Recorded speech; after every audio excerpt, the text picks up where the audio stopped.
Let's add a new option.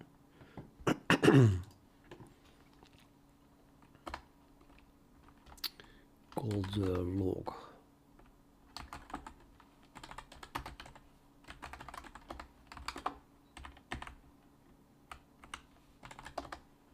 Can't you do that?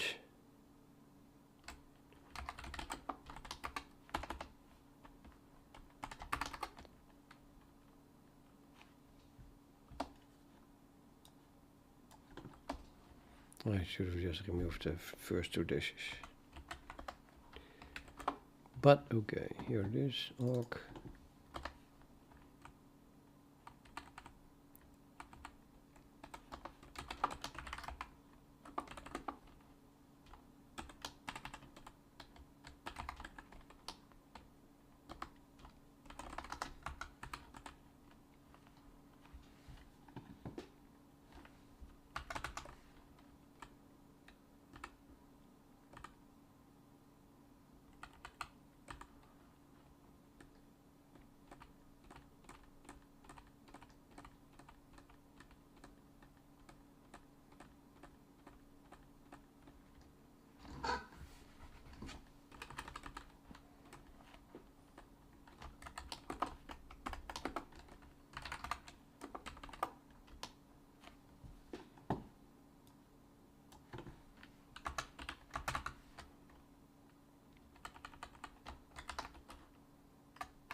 Where have I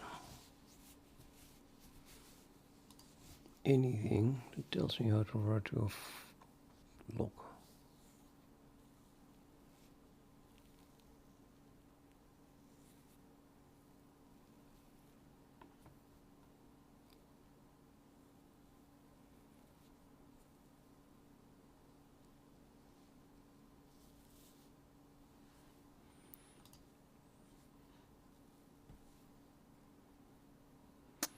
I guess that is it. O-stream.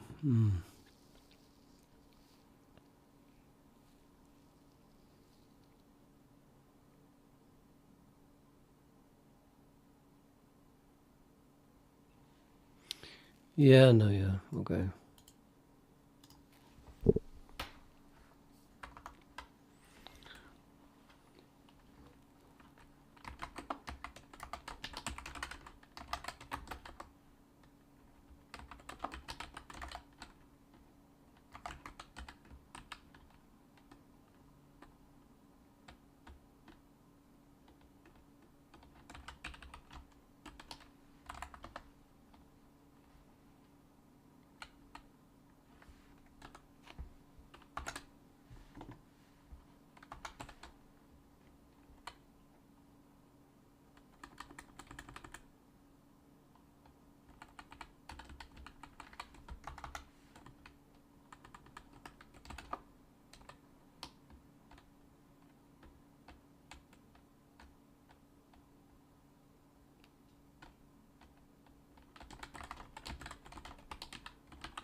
That would close the file when we get here, right?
I am on.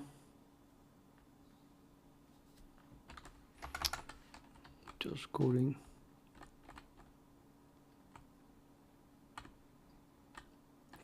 There's some bug, so I am implementing and routing to a log file while the thing runs in the background, because the bug only happens when it runs in the background.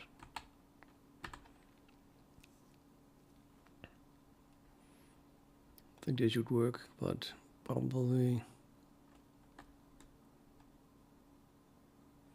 there's something I wanted to, well, needed a lot often, or more often. So there is something I needed more often, and that is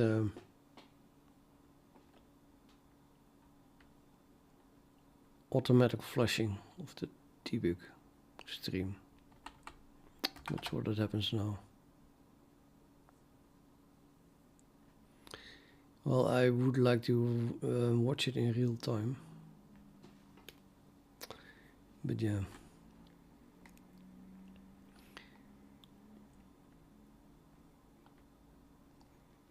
Yeah, okay. This log file is now automatically closed upon the destruction of the application, because it's a member of the application. Yeah, so that it should work, I think. So we test if it compiles.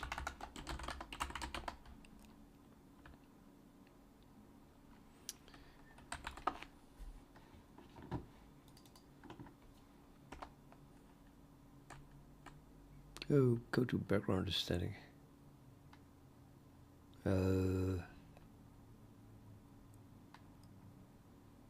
Well, I guess no longer. Just remove the static. It's not really that necessary.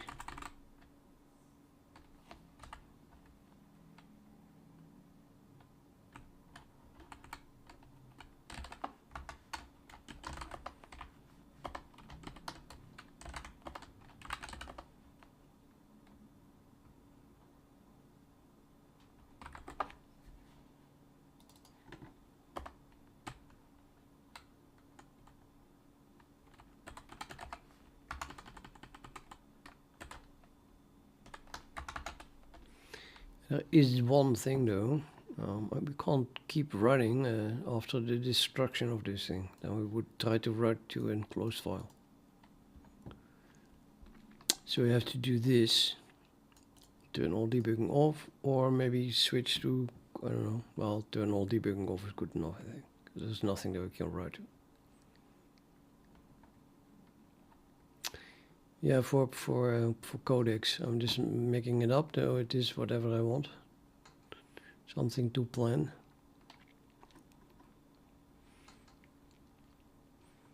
Debug. So in the destructor of the socket tab daemon, I need to turn all debugging off, I guess.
And it must be running in the background.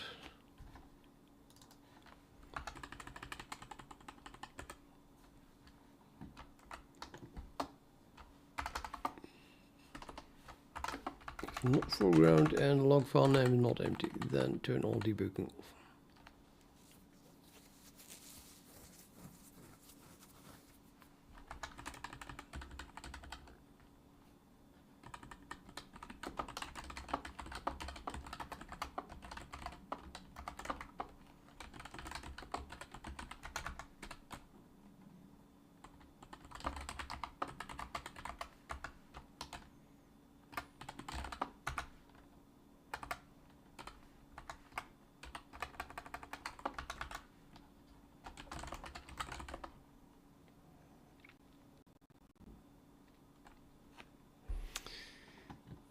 No, and then the test was...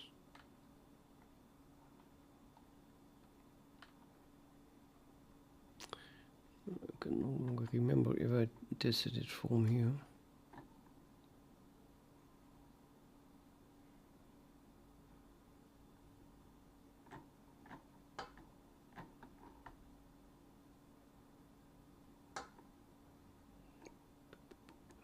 Apparently not. Well, not if it is still defined here. It is defined here, so you're running it from here. And add a log file.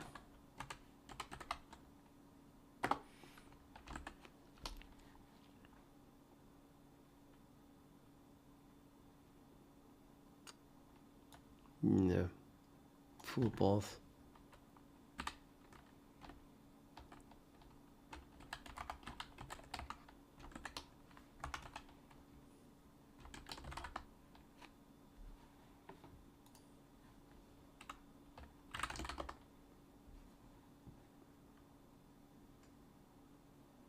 Oh, compiling Codex, it's so not what I want.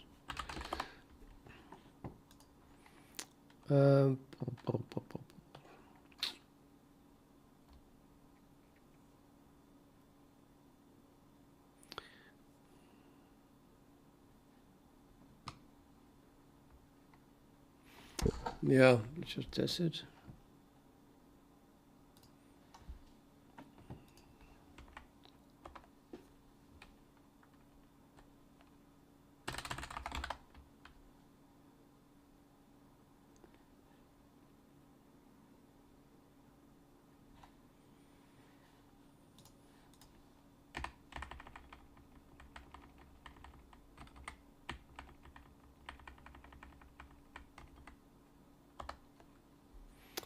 It's running. It's one shot, which means that this should go away.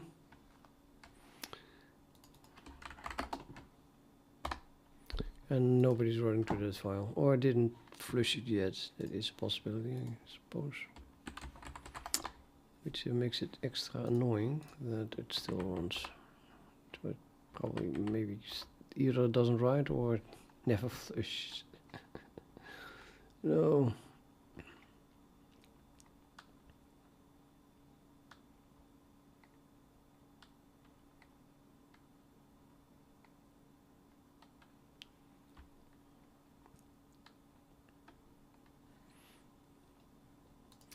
I think if I just kill it, then it also won't flush.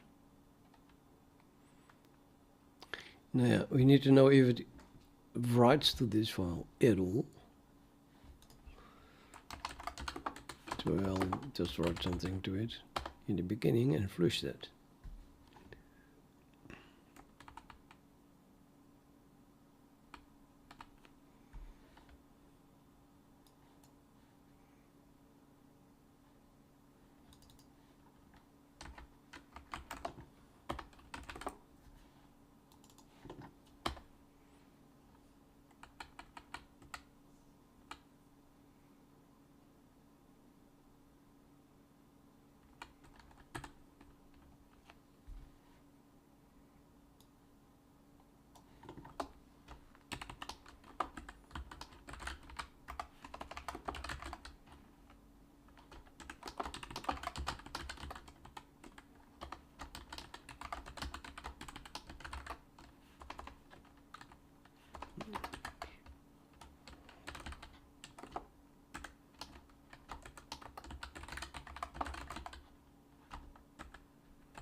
Hey, it does right, but we have to flush it.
This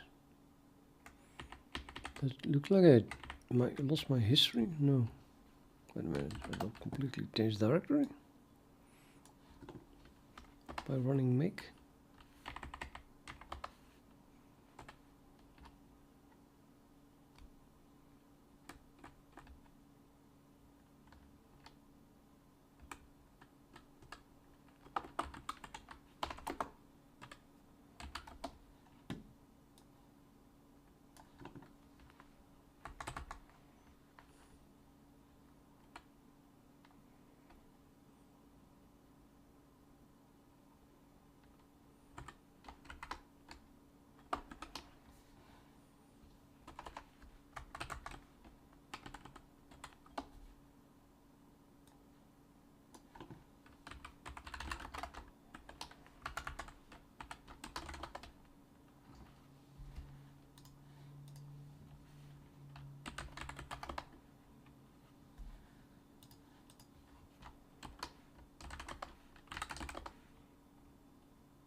Now, where do I flush? But I would say all the time, which is very annoying. I don't want to change every debug line to add the flush control flag.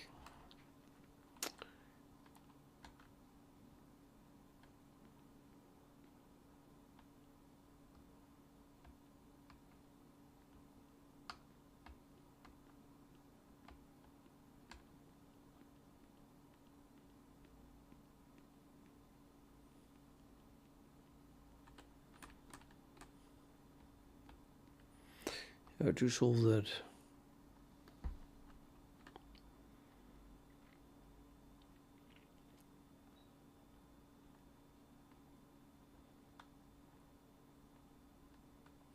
So every time I need this, I'm in the same boat, and then I think I don't feel like adding it to libcwd. But yeah, one day I probably should do that.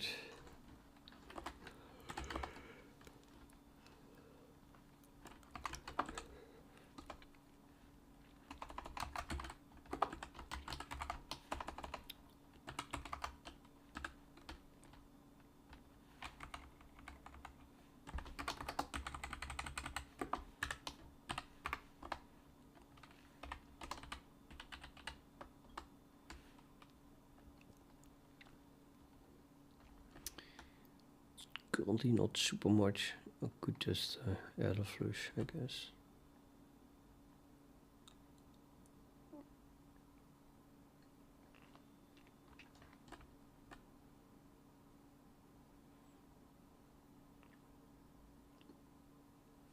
Bah.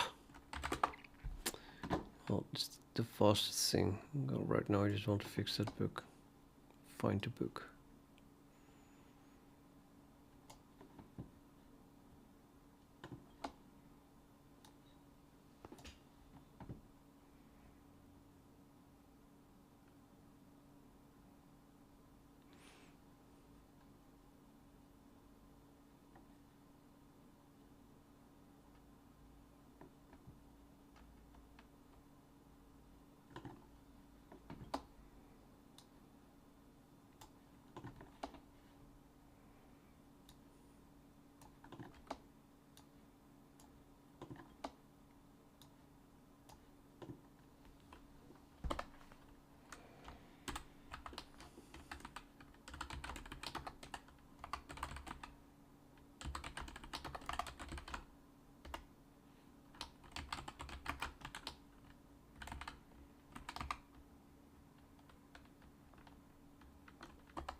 Okay, everything is rushing except this one. Why the hell is that one not rushing? And these are also not. Yeah, what? And this one also not.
Why are they running too? I'm just going to redo it. Forgot to kill the last one. Nothing is running. Do it again. Run. Quit.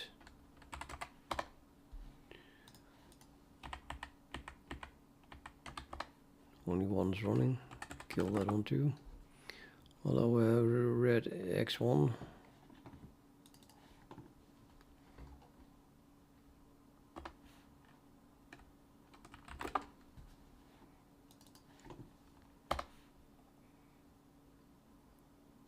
Please hit. Did what? It did not flush, or that's impossible. It should be flushing every line.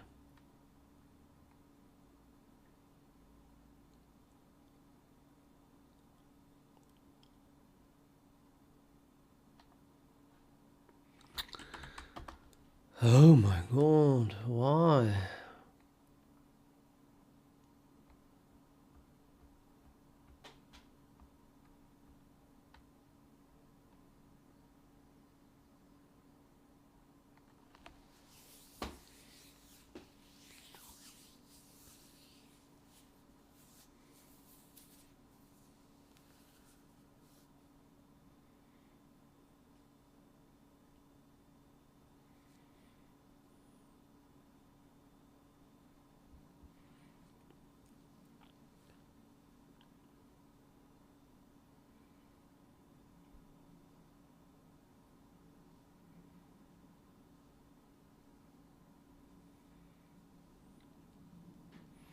Problem.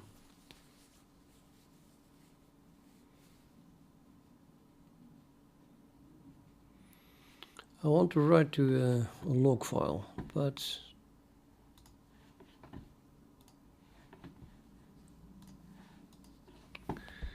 not working.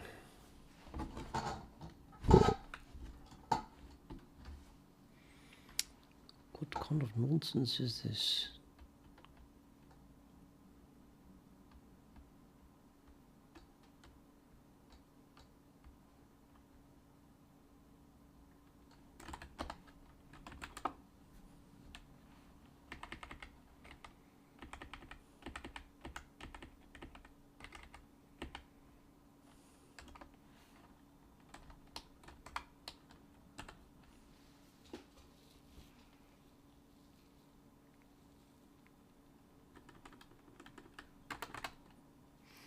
I mean, this is immediately written to the log file.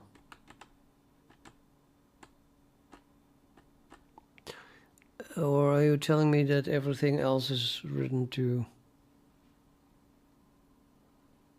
Oh yeah, of course. Everything else is written to a thread. And you have to do the same thing then in the... for all the threads. In fact, well, it starts running only after we find the go to background, but that is called from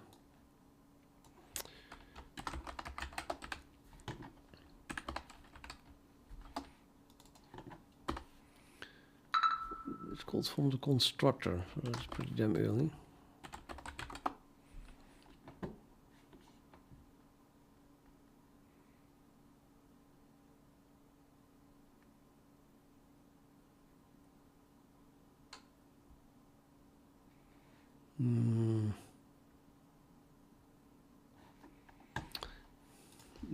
There should be debug output here as well. Oh yeah, right. So running it, you get all this debug output. Oh, just a warning. Locking mechanism.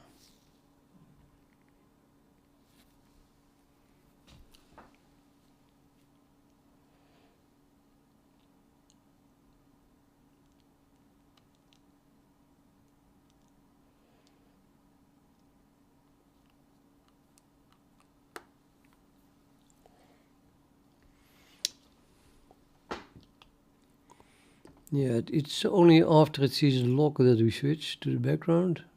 Sorry. It sees that before we switch to the background. It sees all things before we switch to the background. It's only after parsing all the command line parameters we switch to the background. And then it opens the log file and then it starts running to the log file.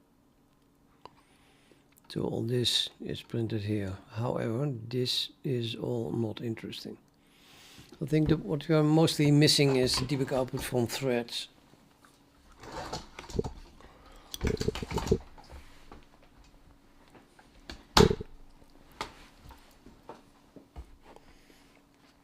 And we need to supply a lock mechanism for the file, otherwise we get mixed up stuff maybe. Multiple threads are writing to the same file.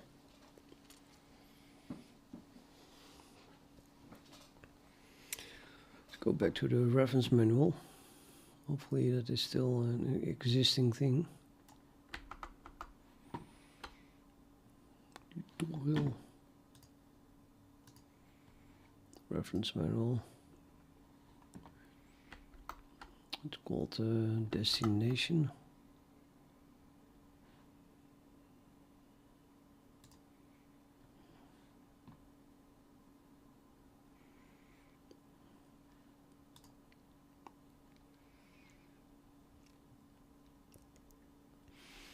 Set outstream takes a second argument of pointer to a mutex, whatever that is. For example, my log lock uses my log lock and my log try lock and my log unlock. So a mutex would work.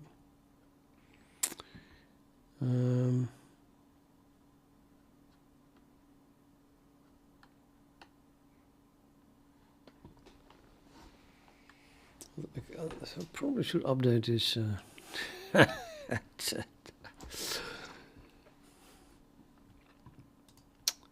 What? Or maybe this page was never changed after 2004. This is possible.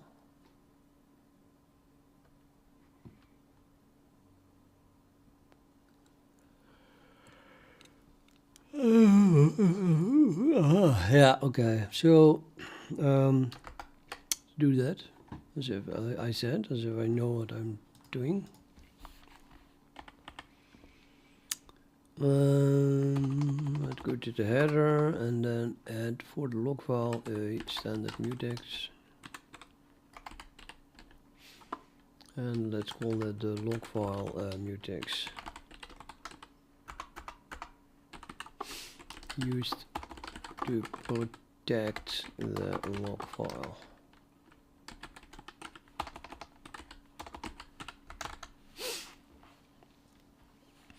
And mutex is, I think, defined in mutex. But we really only need that when we use the log file, which I get the feeling is only used for debug output anyway, right? So maybe I should just... There is no debug output normally without debug output. I'm going to make this all disappear in the production without the...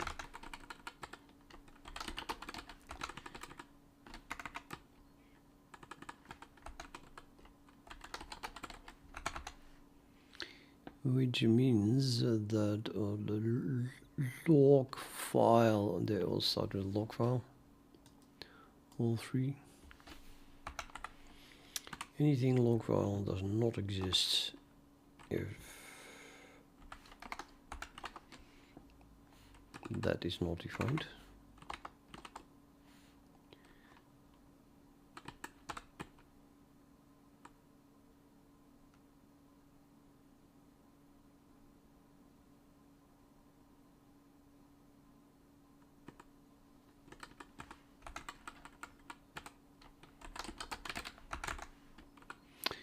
So you can still pass the log, but it's just ignored. So it's good enough.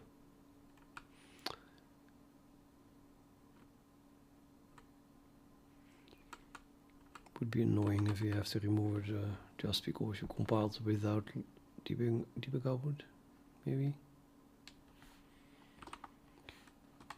Then here it is already wrapped inside a if-diff. Next problem. How do I intercept threads that are being started, created?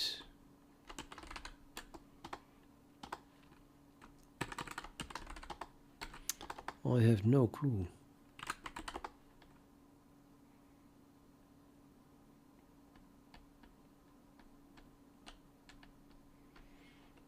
I'm not even aware that the application itself.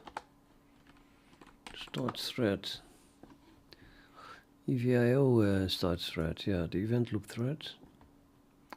The thread pool. I'm using a thread pool. Oh my god.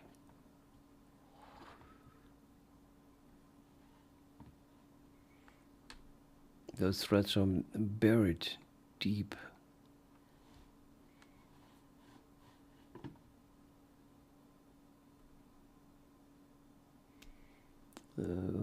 Let's begin with this one.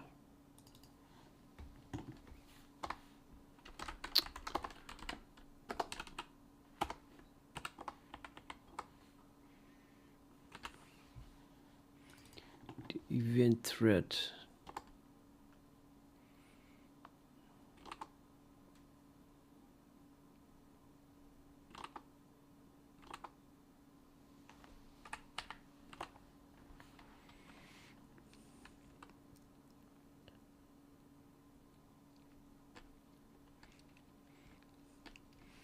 This instantly starts it, calling emain.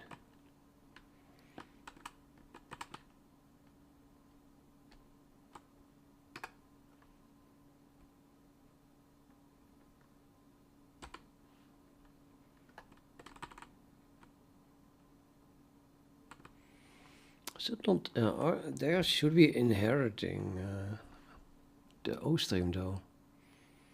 So if I not start any thread before I set the log file, then it should work, shouldn't it?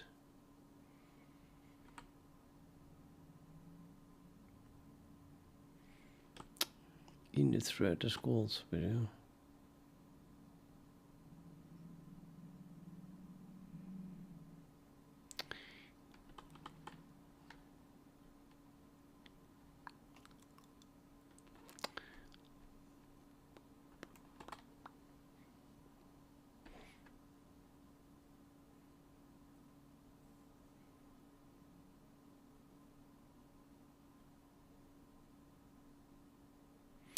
No, they use the same, I think. They use the same O stream threads.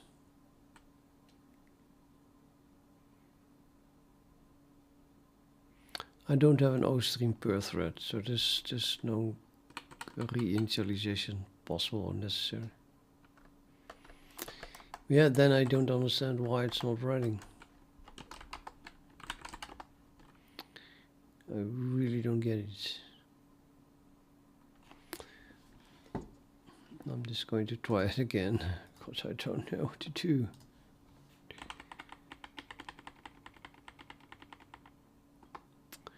Nothing is running. Codex. Codex is running. This is running.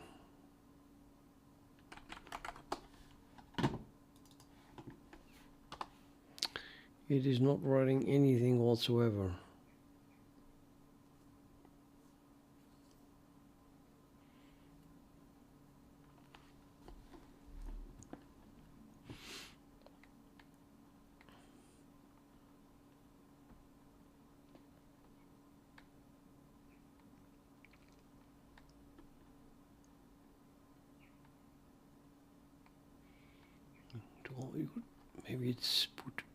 Maybe it's turned off, debug output.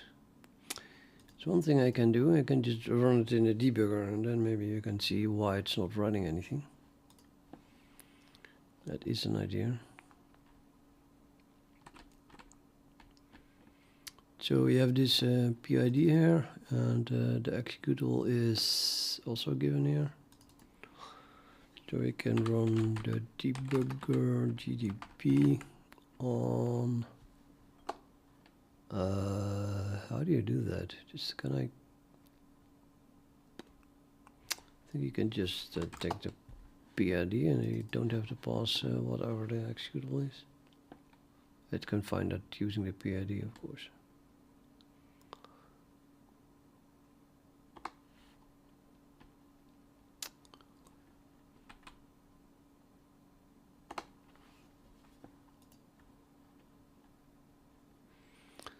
And then we want to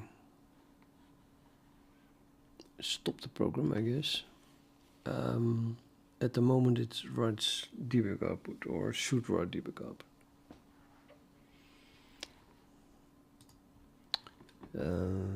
If I quit this,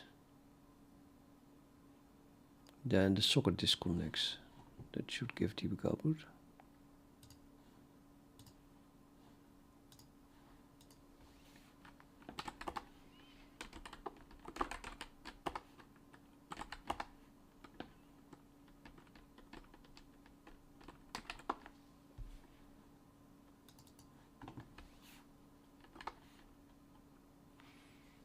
On disconnect is called.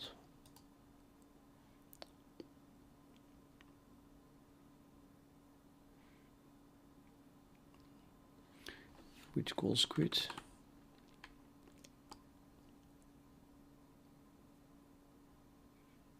No, I want to test that, so I don't know. New connection then, also doesn't do anything. There is no debug output here. What?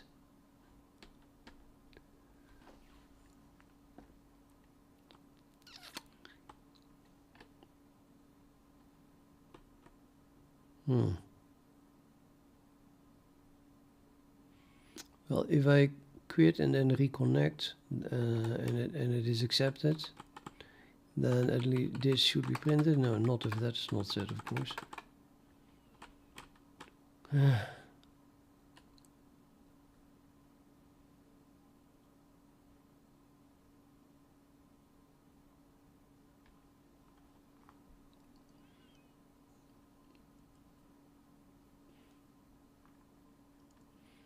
Well, it'll add new debug output. Maybe the socket create here. Create.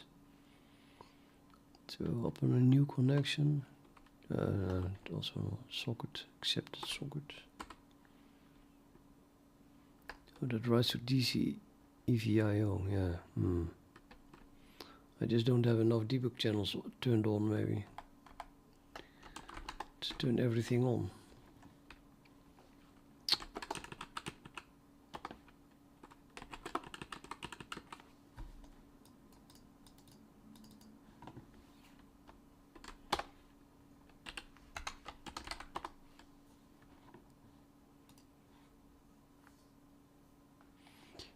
Then I do have to restart it though.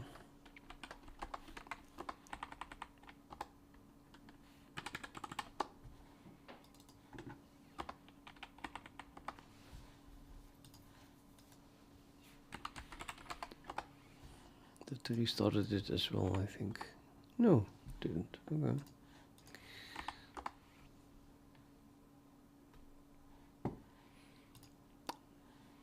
No, hope that we have a lot more debug output. No, we don't. Possible.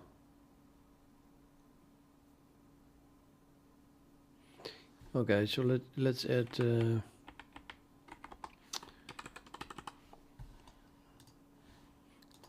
more debug output then. Quit. Kill.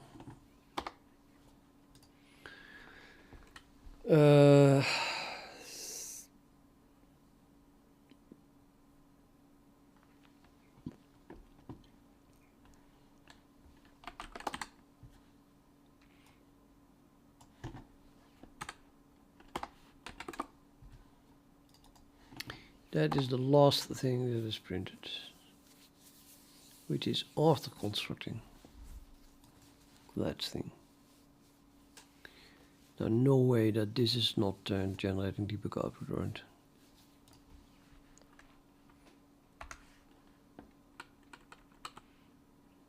Output stream entering the DC EVIO, which I just turned on. It should just print that, man.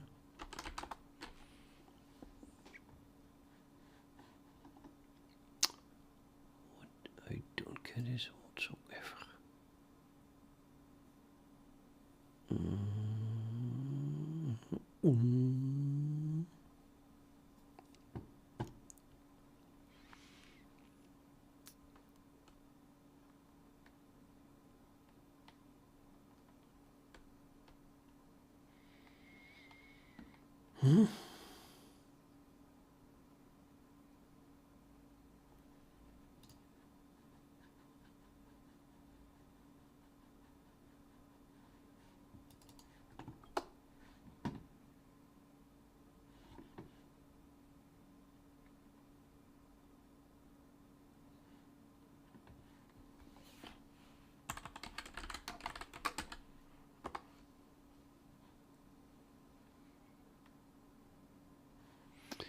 Yeah, even this already prints way more, but it runs in the foreground. And then as soon as I remove foreground, it stops after this.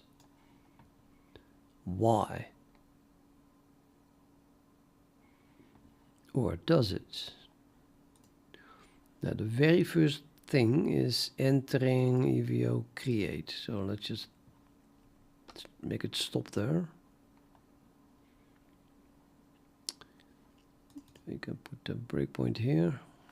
This is the first time we call that. EVO create STL listen sort.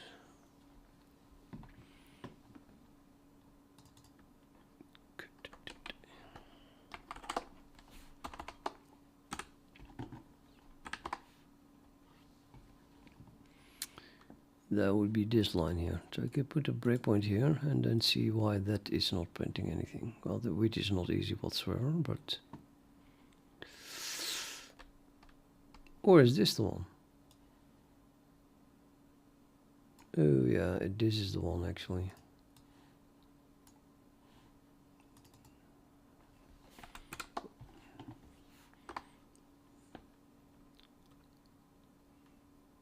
Well, already a little bit unpacked, not too bad. Because the location is defined. Let's put an...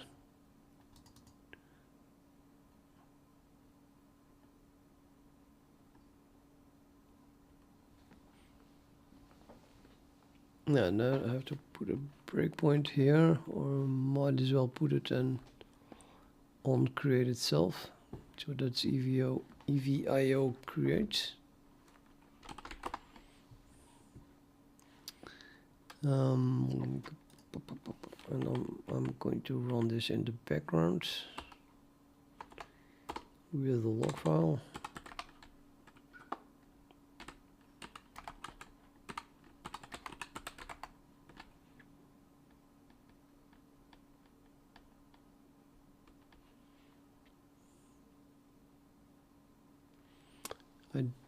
Do I not need an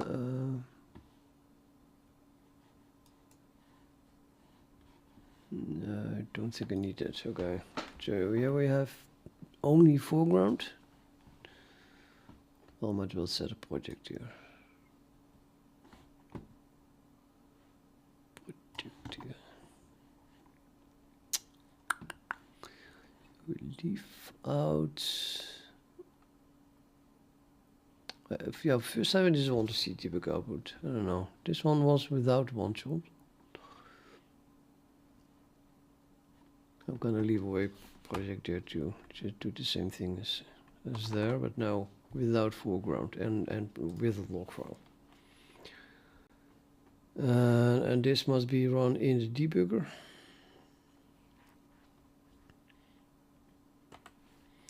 So let's use bin ddprs. I think that works. Hopefully. Break main run. Yep, it's running it with the log. And then I set a breakpoint at EVIO create. And then we continue.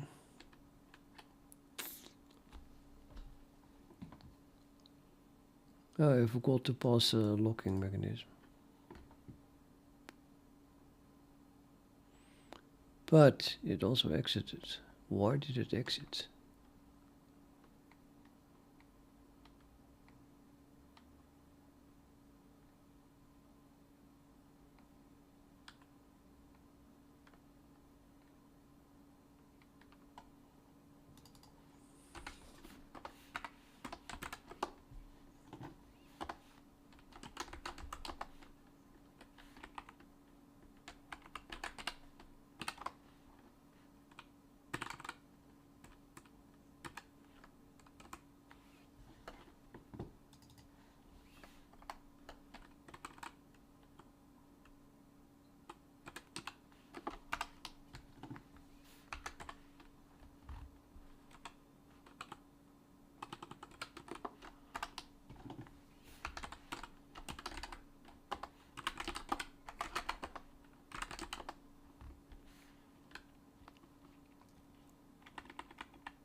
Again. I think I have to break on main first. I mean, if I do this, EVIO create. Oh, it just works. Okay. Run. And it still exits. The warning went away, that's one thing.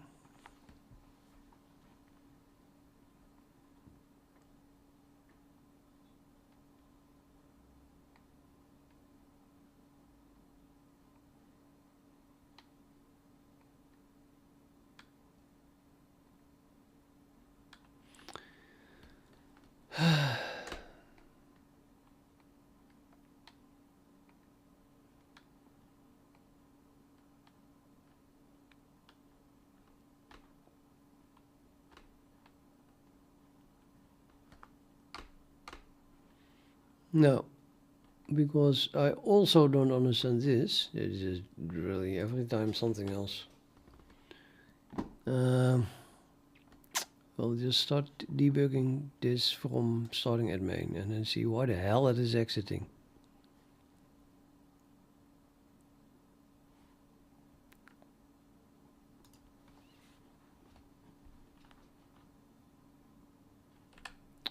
I can run it again, I hope, yeah. So, well, let's try it again. Run, exits, okay, break main, run,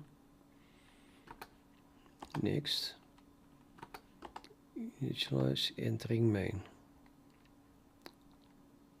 Create the application.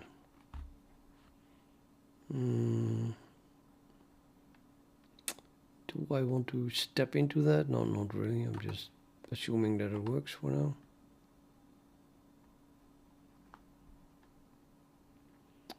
Oh, it's froze.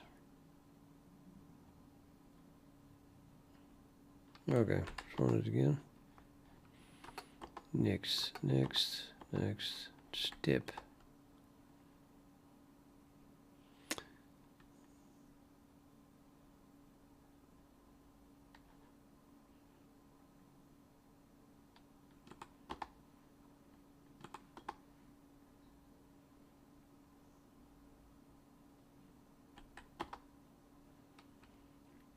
Construction of the base class.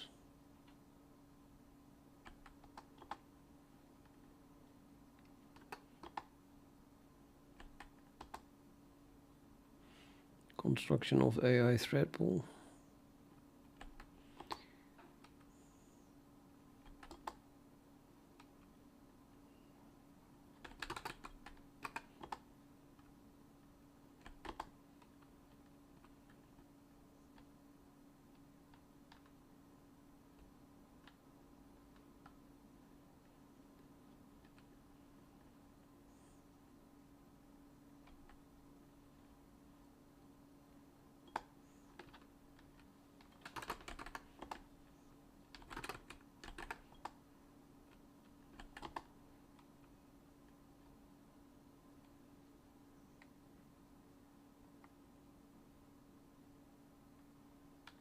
Tracks.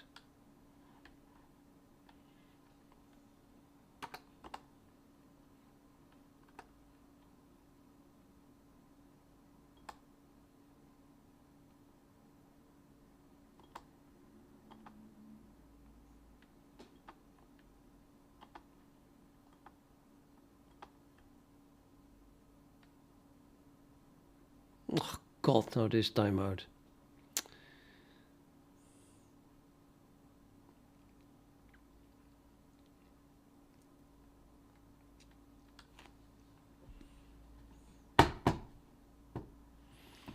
That is a pretty annoying timeout at the moment.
Yeah, maybe you can finish this one, just a thread pull.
Maybe the previous throw that I was thinking about wasn't really a throw, but it was that timeout also.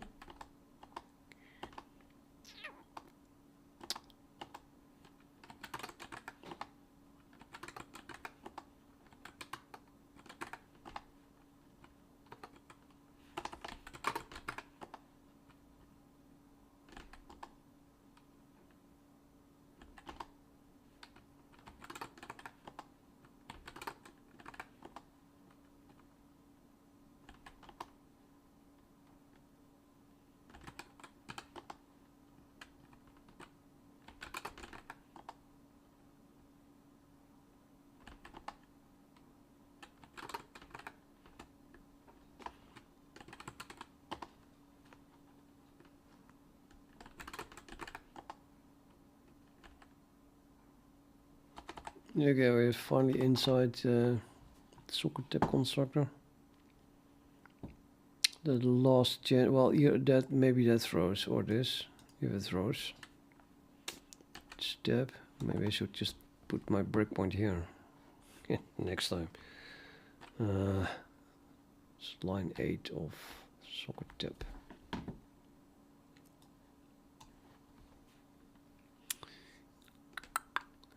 I'm gonna try to step over it, I think. Yeah, that one throws. No, it doesn't. Wait a minute.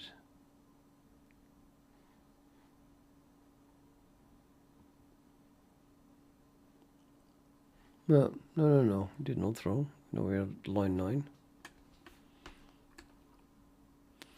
So I did not pass foreground, or no, I did not pass foreground, so we should go to the background.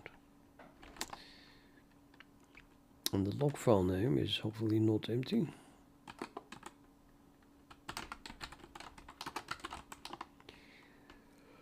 Let's temp log.out. Okay, so not empty. Open log file. That should work. Set ostream.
Now we go to the background.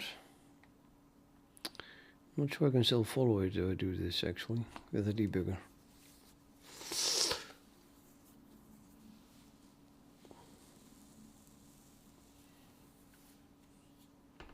Can we follow the process if it forks?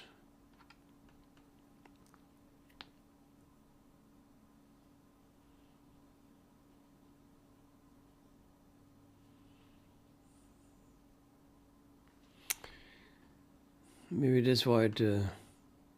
oh my god. No. Yep, that's it. Haha.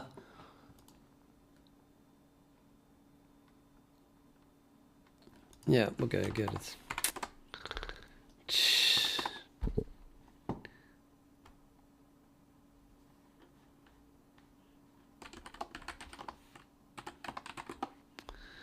Yeah, in the end, it's always simple, isn't it? Once you find it. No, where's my daemon?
Yeah, let's just test this here.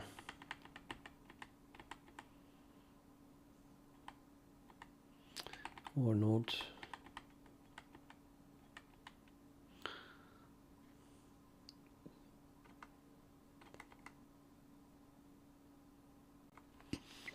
This is outside debugger.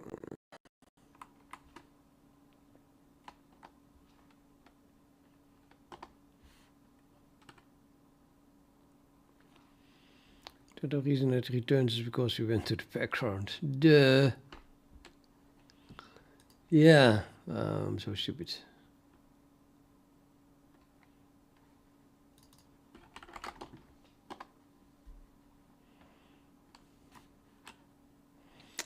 That's strange though. I'm opening it, but not truncating it, maybe.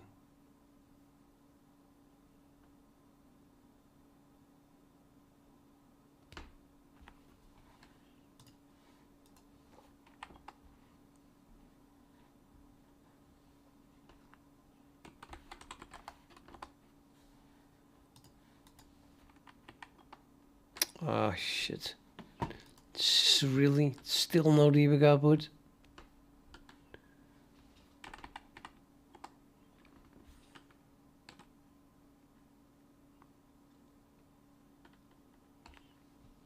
Oh, it's aha. Okay, never mind that. Also nothing.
What the heck? It did not return from attached GDB.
no source file for this point.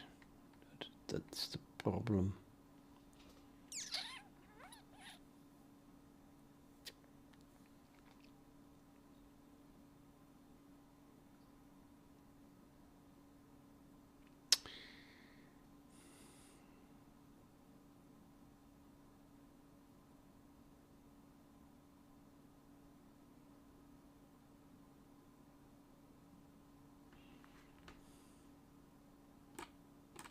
How can this suddenly break? That is so ridiculous. I want to try it again. Maybe it's a fluke.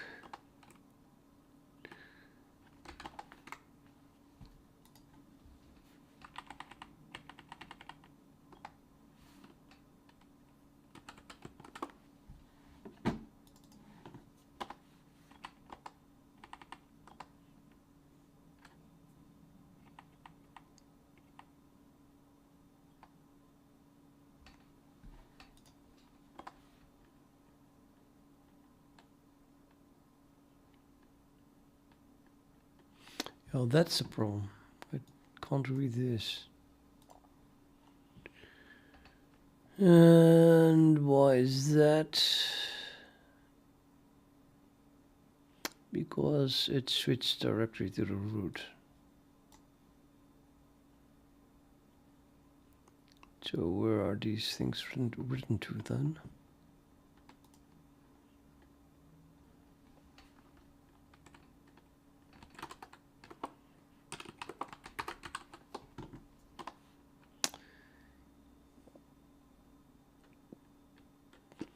Well, I don't know. Let's try not switching to the root.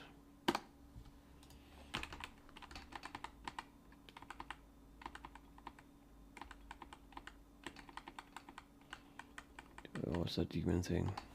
Yeah.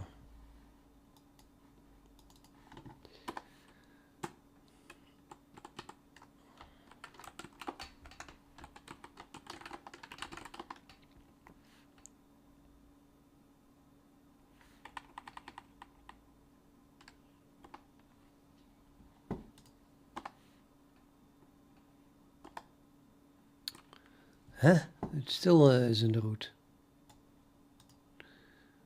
But now I did find the other one. So really, what the hell? Okay, now we left the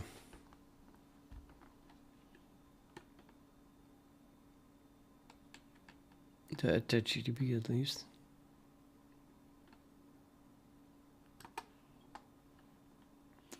Open the log file.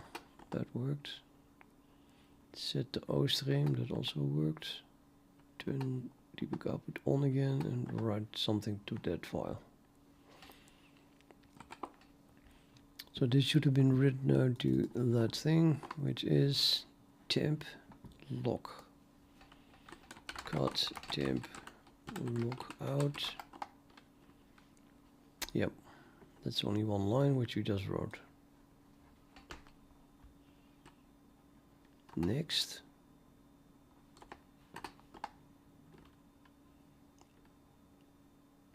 Socket tab to constructor.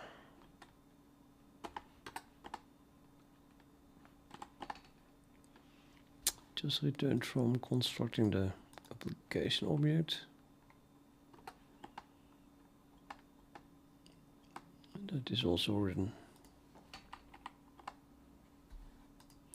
Now after this we don't get anything anymore. I have no idea why.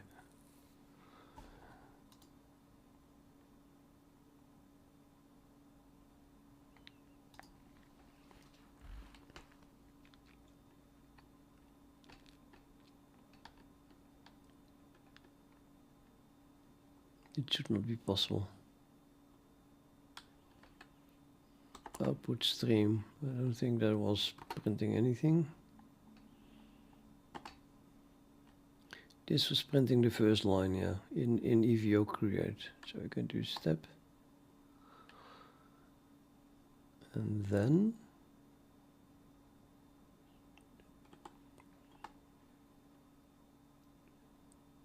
yeah, here's the debug output.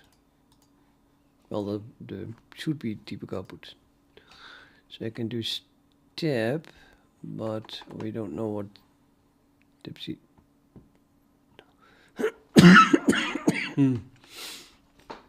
We don't know what libc wd out scope begin exactly is, I suppose.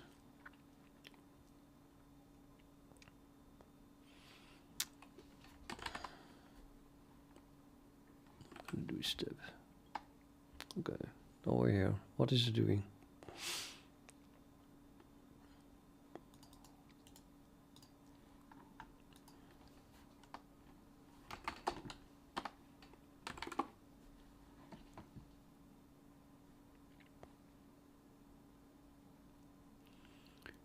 Oh, I think I'm using colors, so it might have been redefined. Maybe it's this one. There is of course nothing here.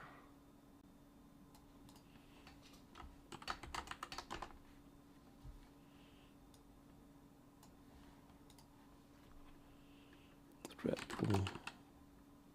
Something is wrong also with this. It should be able to just paste whatever and then it should figure out, I mean this is not VI, it's just some parse script. But it should figure out where that file is.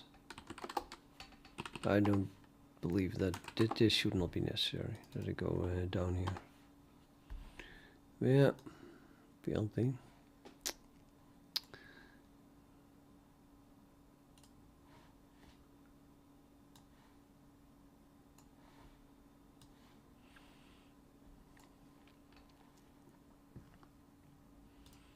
Guess we are here. You do a declaration. I think this is the first interesting thing. If the debug object is still off, then we don't do anything. What is this doing? And it's not found. Arrgh. Let's see, find and libcwd itself. I have to include that, I'm afraid. So we can debug into that and stuff.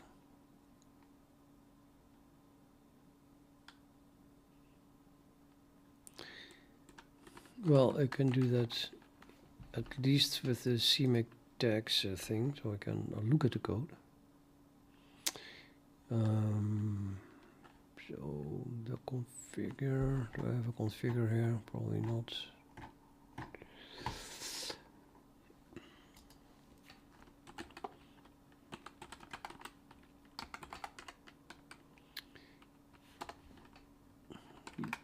Dash WDR. Loads of them. Which are we using? That's a binary install. I should just go for the source structure.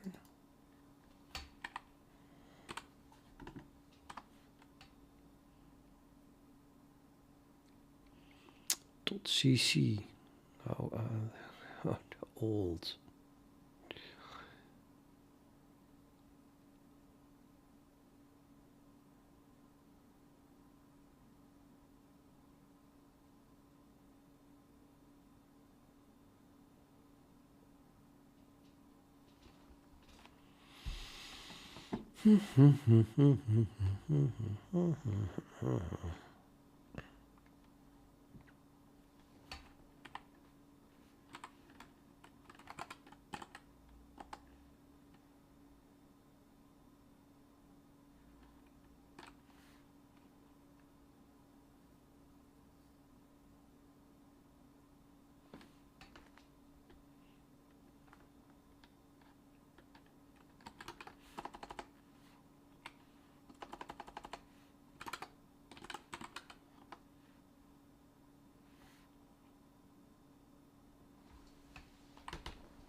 Okay, we can step here.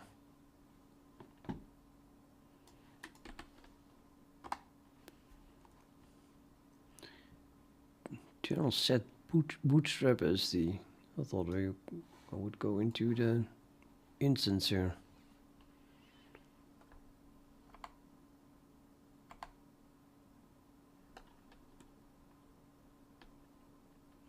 Oh, it's still constructing the parameters, I think. Yeah, so might as well continue stepping, I think, until you have, or in that initialize, in what was it? Instance, yeah.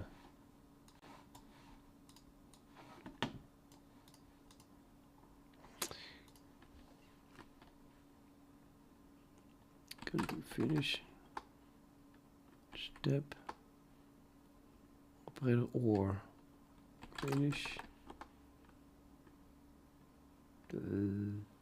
step.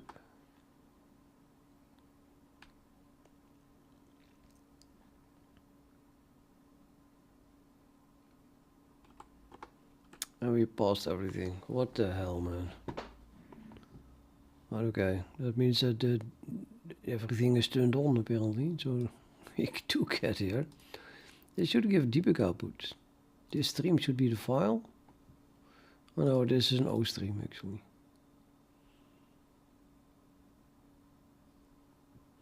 I think in end it should be flushing the O stream, whatever is being written here, to the file.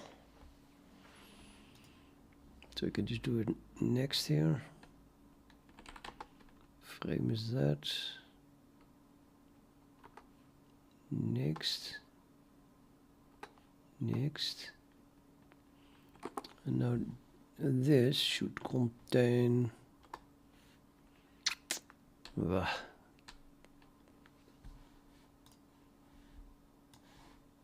It's a macro.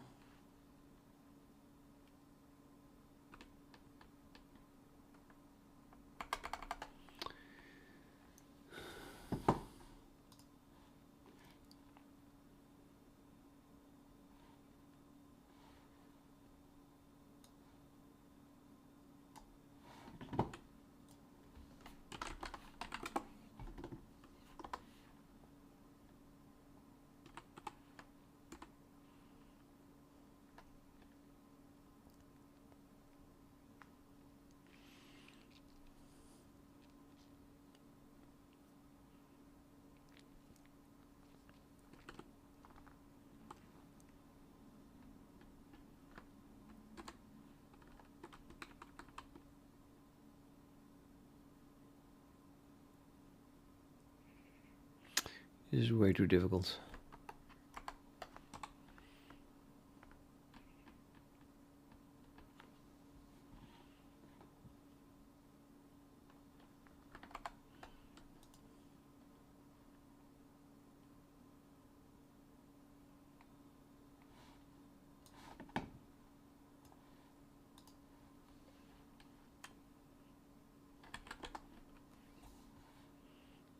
And this one and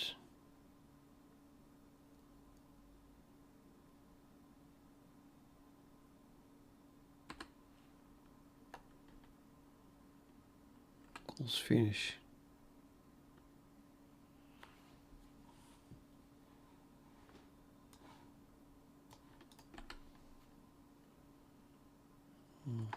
Unfortunately, we can't go into finish because the debugger is not aware of those sources.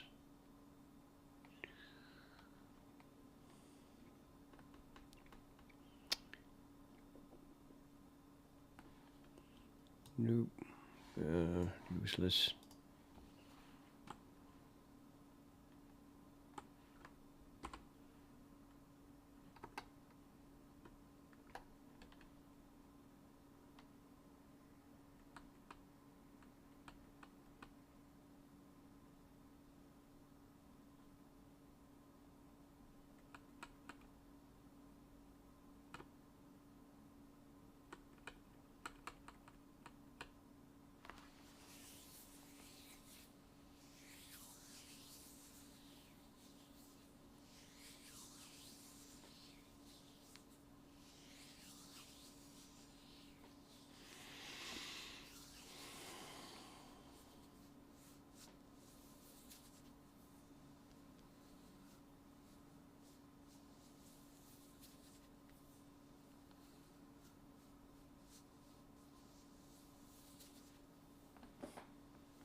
debugging, the debugging library is the hardest thing, really. Because you can't use a debugging library to debug it.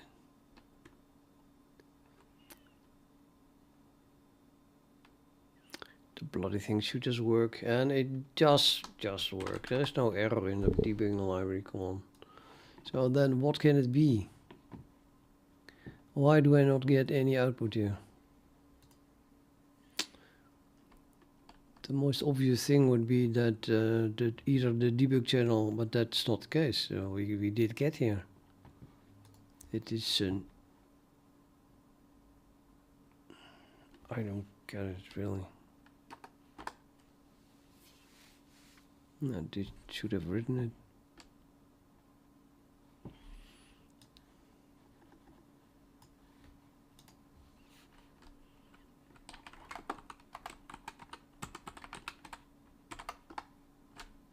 Why did not write it?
Okay, let's allocate time for this, because I feel a little bit stressed, because I don't want to be working on this. I want to be working on whatever I'm working on. But yeah, I really have to try hard, I guess. So the test was running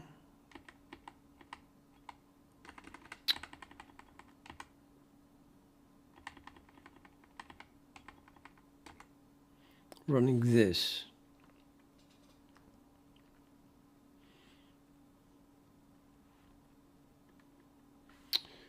And I want to be sure that that file is recreated or something.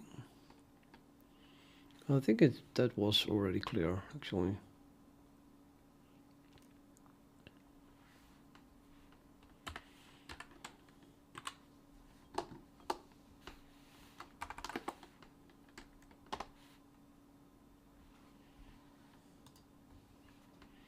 Because no,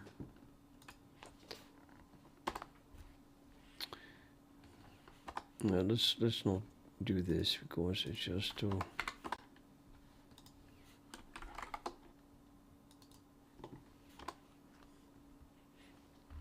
difficult to debug it.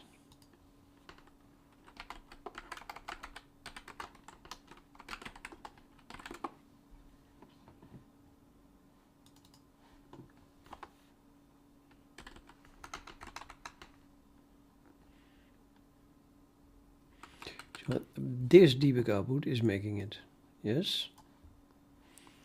So I'm gonna copy this and do it again. Let's say I could do it immediately here, but that's well, and nothing is too silly in a case like this. Hoppa. 2.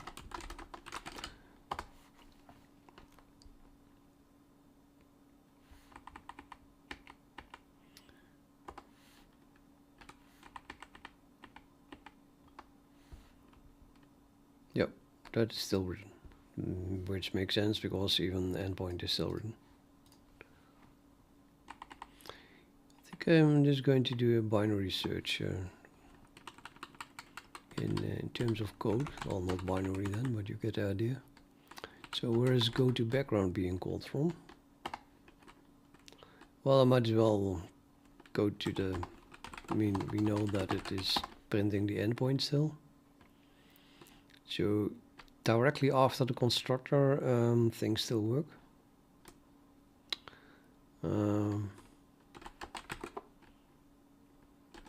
Socket tab daemon.cxx. To directly after the constructors, things still work because this line is even still working. So why am I doing this? Well, because incremented 3.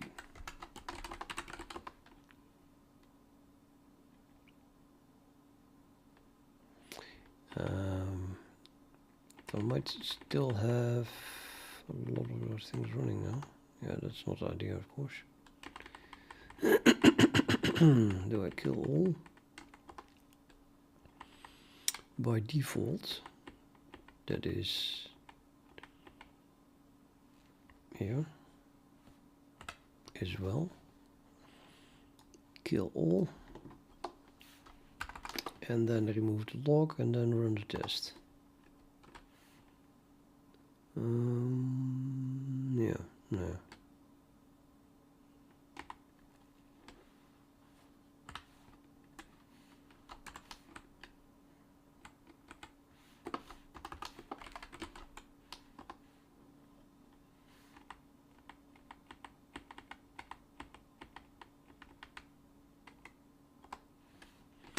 It is writing 3.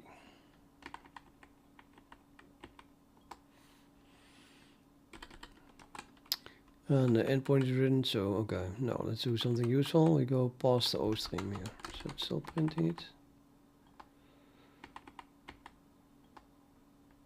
Yep, still printing it. Except that I forgot to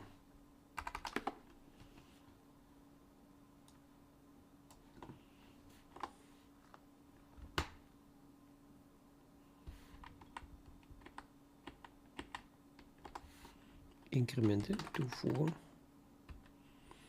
but it came after the endpoint. No, it did not. Forgot to recompile.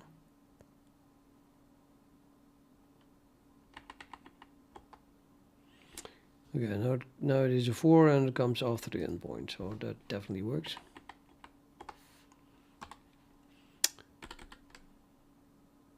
And then this should print stuff, but it doesn't. So we put it here. That still works. It just went into the try. I'm so paranoid now. Wait a minute, I even have to update it to 5. Otherwise we won't know if it worked.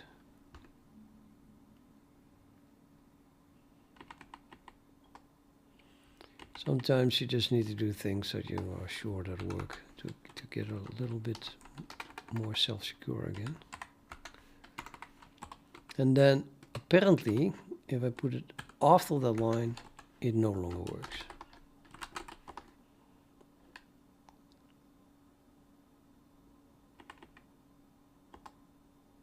Oh, what did I do? Well, when I'm here, I might as well delete that and put a 7 here because I effed up.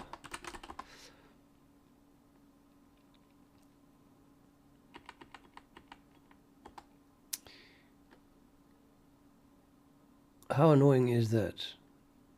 For the first time, it is writing output after endpoint.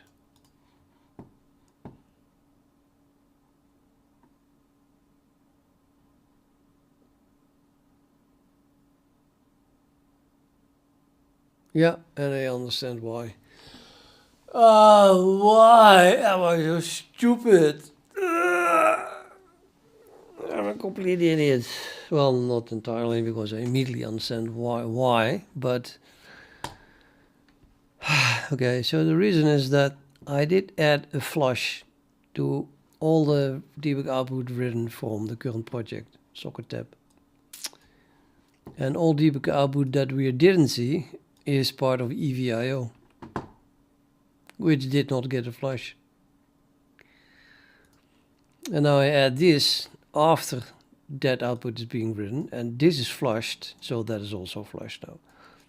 So the whole problem is still flushing. Unbelievable.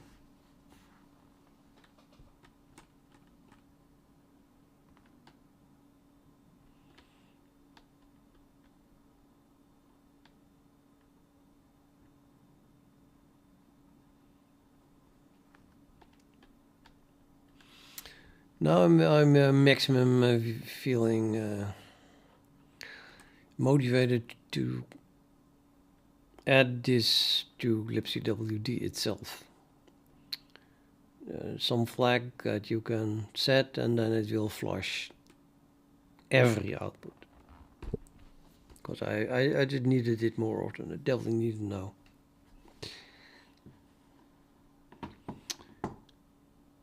I'm just gonna do it, I think. Yeah, let's just do it. I'm gonna open a new... Nah, let's open...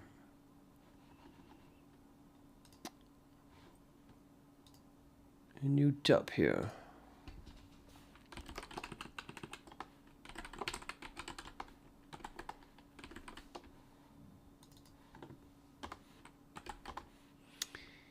libcwd. What's with all the broken symlinks? We'll share, nothing exists. I need a make clean here or something.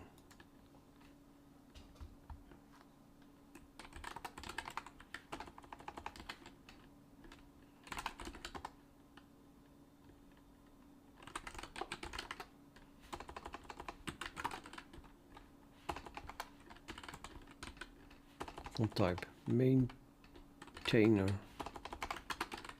clean. No rule to make maintainer clean.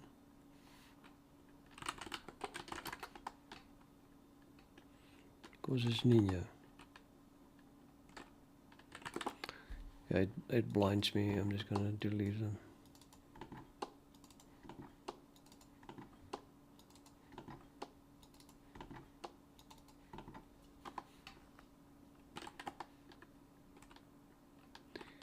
There's a shitload there that can be removed. Oh, there's so much generated files here. 100% sure though. Do we have Git?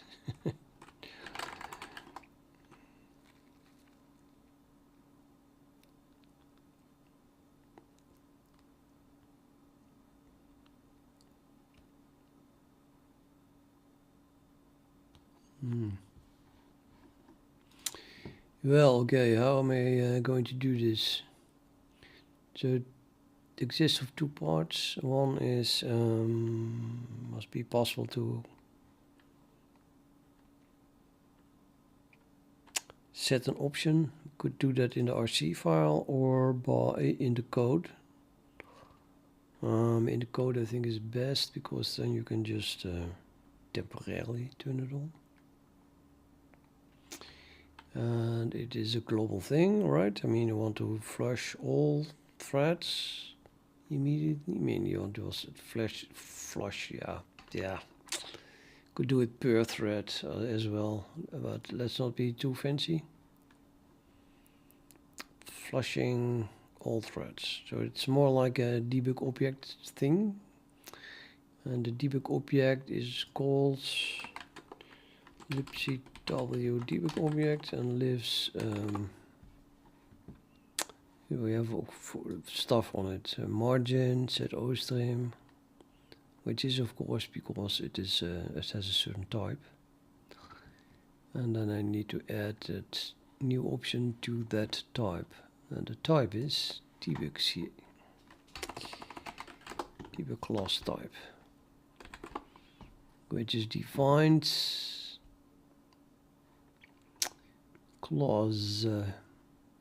clause here.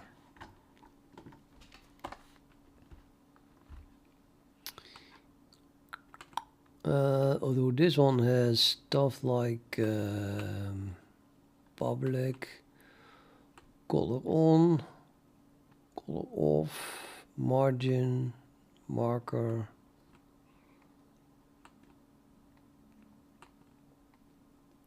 Set O stream, force on, restore is on. There is no flush here already.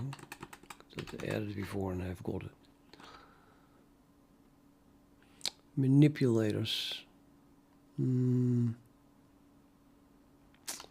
Yeah, are the other things not manipulators then?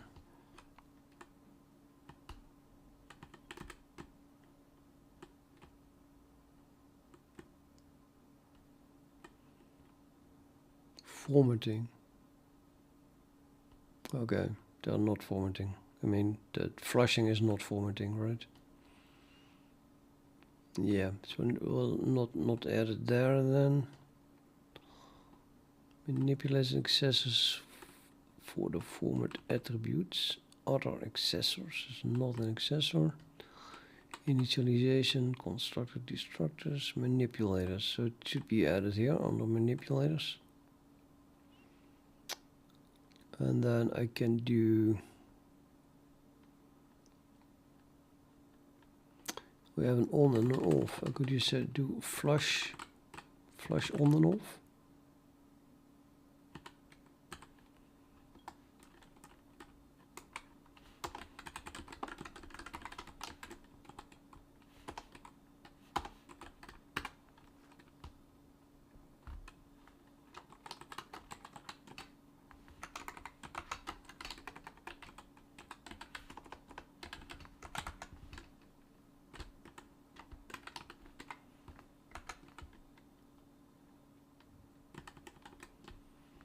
And that then should be very much the same as these two. So have a look at those. That's defined here.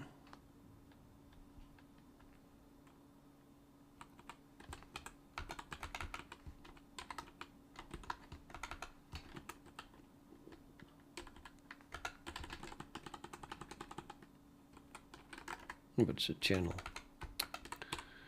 Never mind.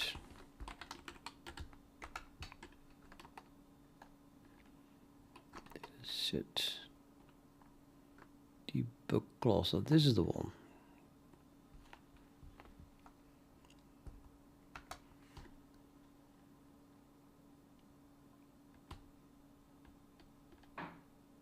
Yes.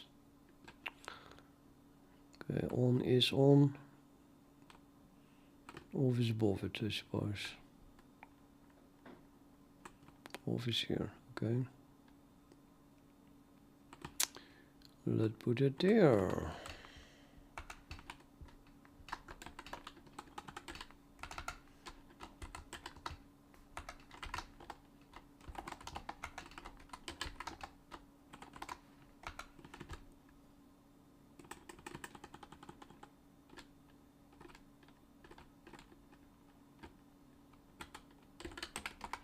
Man, I wrote this more than 20 years ago.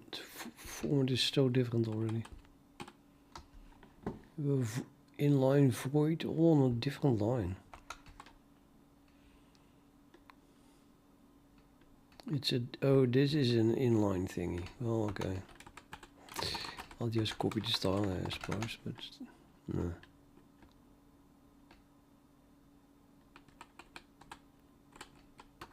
Inline void.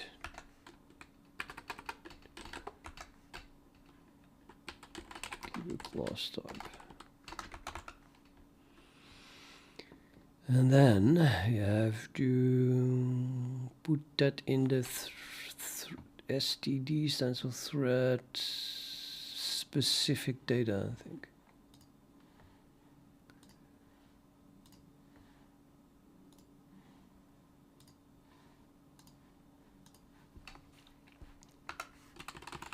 But it isn't thread specific. specific data. But yeah, then again, neither is this. So why is it stored there? It's a function of the WNS index. What is that? It's a time that I still did abbreviations.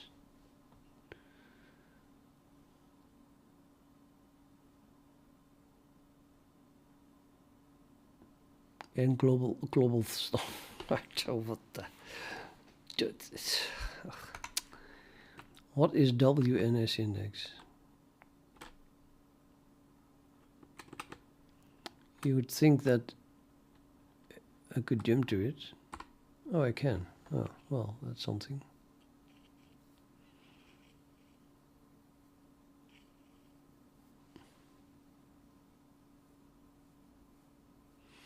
A unique ID that is used as index into the thread-specific data array of the off-count array.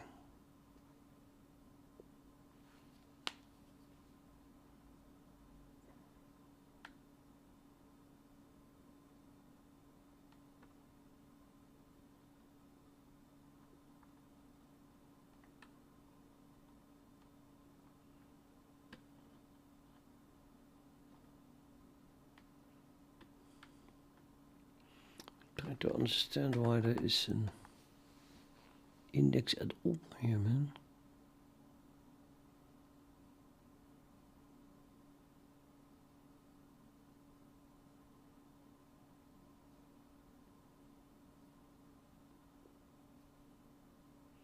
Debug object. Oh, you can have multiple debug objects. It's I never did that. Probably not really necessary, but it's possible. So maybe it's just an enumeration of the debug objects.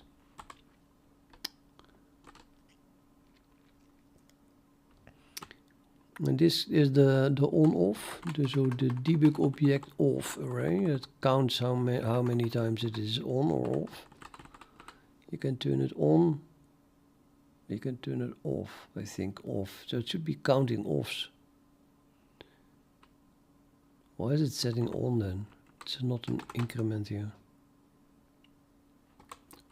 On is decrementing it. Oh, is on. Sorry. Is on. Okay. So -1 means it's on, and when it is higher than that, it's possibly nested, turned off, I guess. Off is an increment.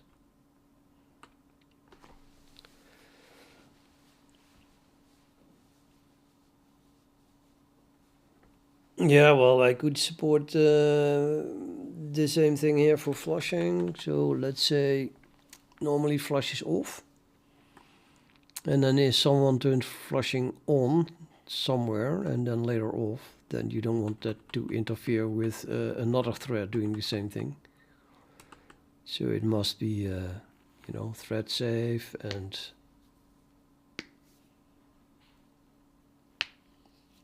counted. So yeah, I think I need the exact same constructs here as here, except that we need a different array then.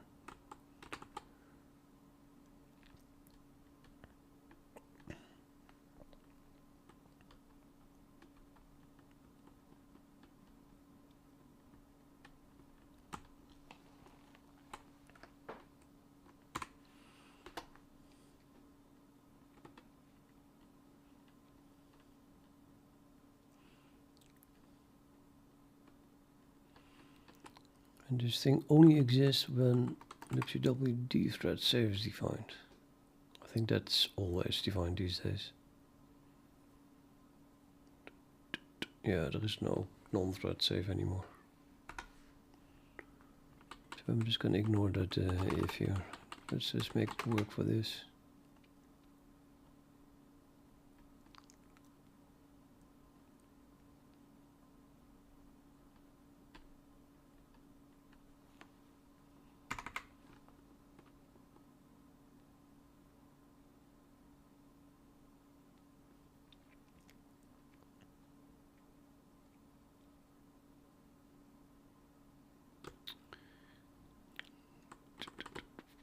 also a, yeah, there's thread specific data. Okay. So the whole structure is only accessed by one thread at a time. Not at a time, just by one thread. It belongs to a thread.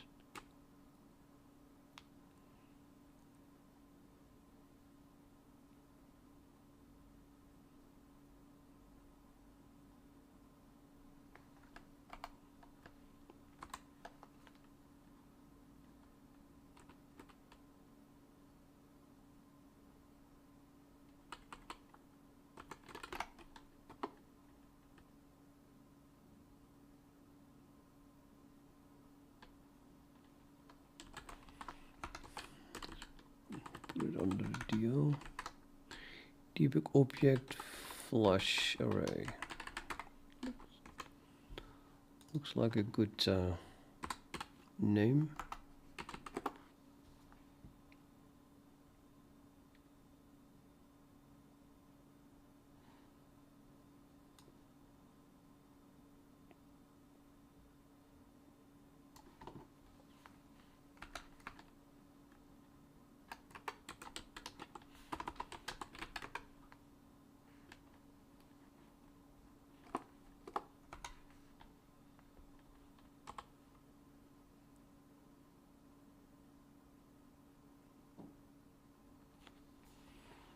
Okay, so this is going to mimic that one. Do I need to search for every occurrence of that array?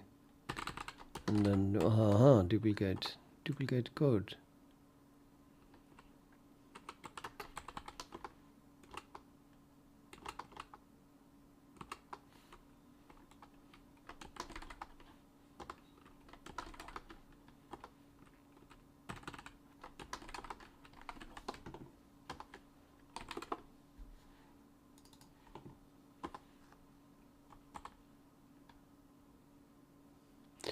Also need an on, I suppose. Let's just copy everything.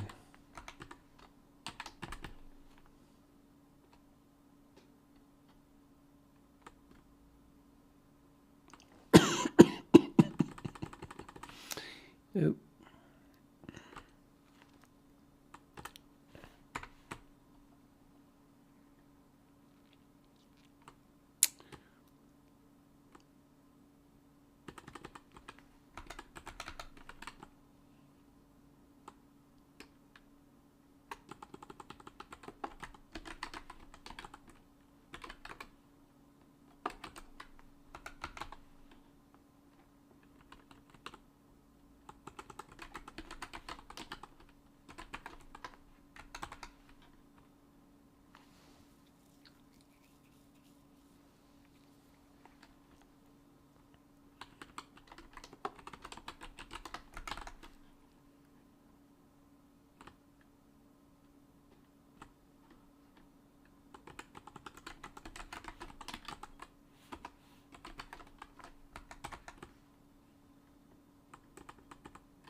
Yep. Let's swap on and off because they're much more similar. If I swap it.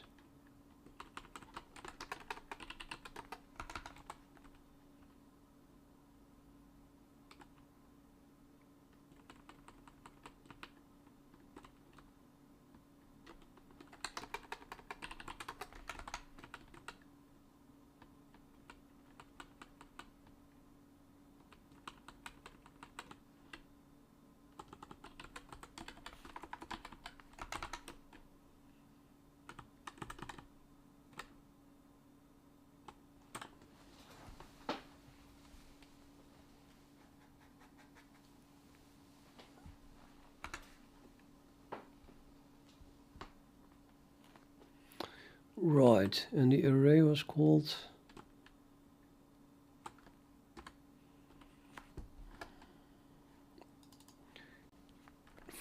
array.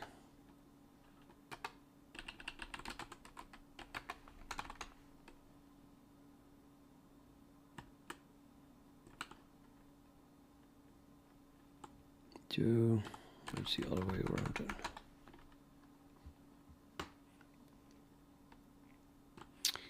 Which means that -1 means the opposite of what it meant before. -1 means so it is off. It is off, which is the default.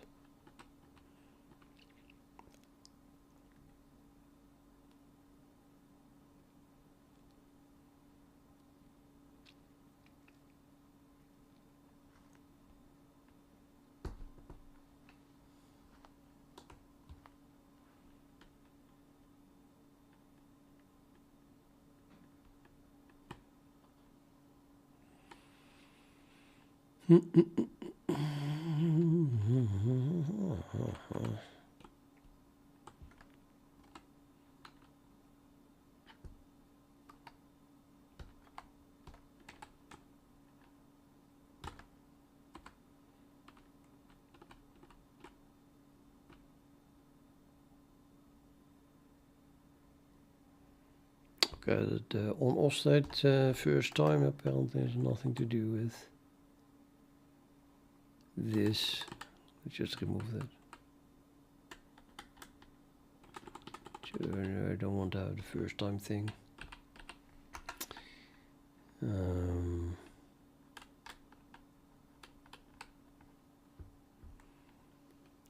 So it might influence the value. First time is just set to false, and that's not being done.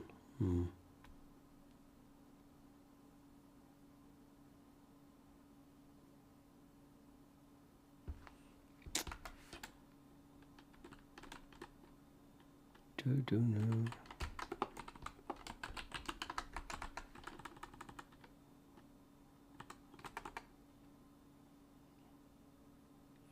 Oh, this is debugging. Okay, let's have no debugging for this. Then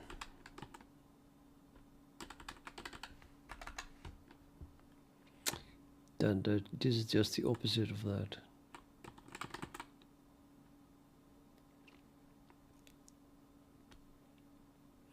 Well, I should have debugging, but then I need a. Yeah, then I don't know, man. Come on. So if you do it wrong, you call off for the first time. Just don't start with on, but you call off. And then in debug mode of libcwd itself, it will print something like. Hey, you have to start with calling on. And in this case, everything will just crash and you will never know what you did wrong. But well.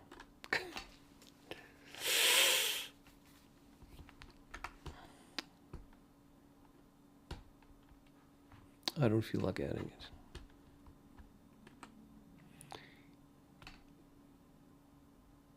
What is the next step? Fix the fixmes.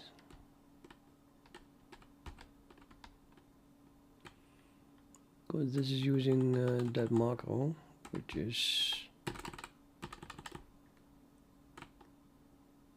changing that array. Yeah, let's not have a macro for that.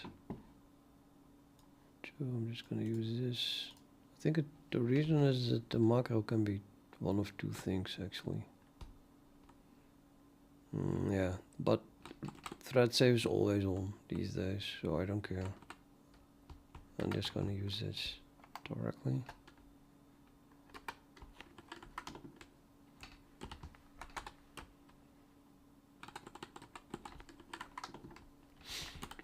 And then we use the flush array.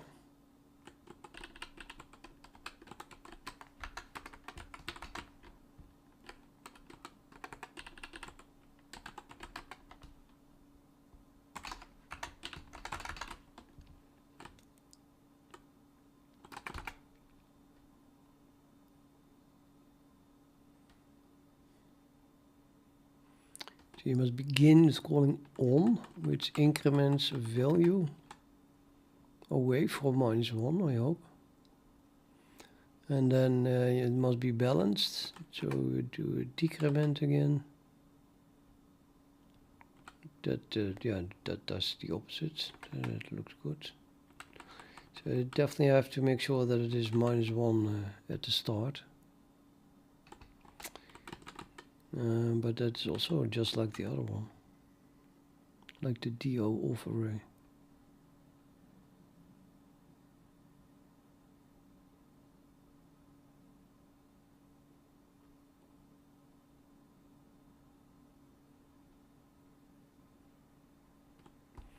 I'm gonna use larger than, greater or equal than 0.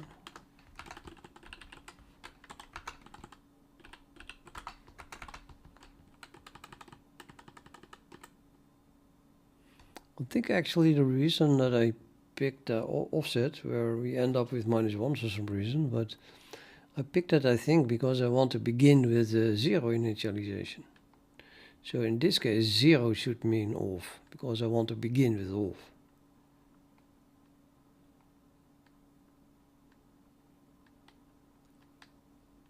Yeah, it probably is 0 initialized. So I want to begin with off. So I'm just going to change this 0 is off. So it must be larger than 0.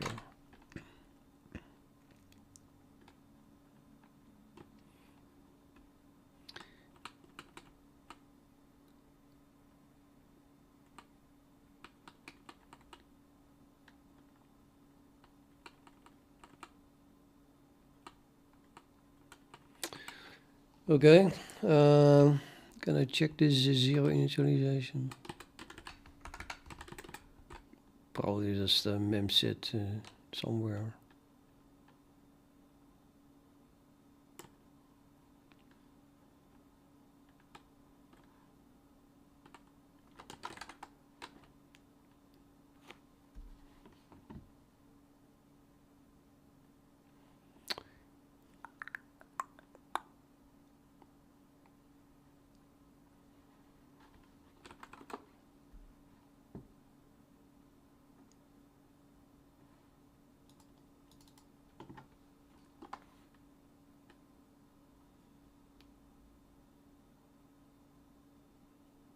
Clean up routine.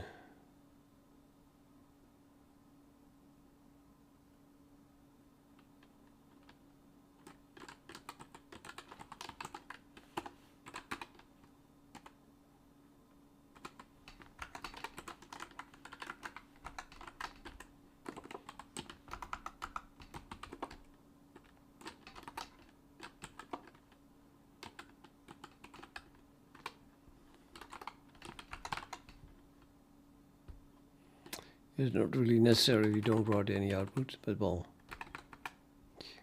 why not?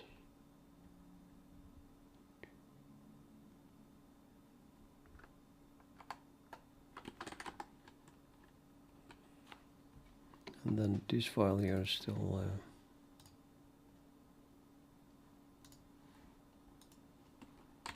not edited.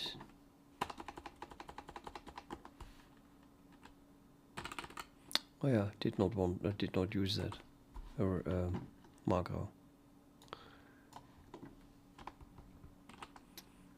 And also an off macro.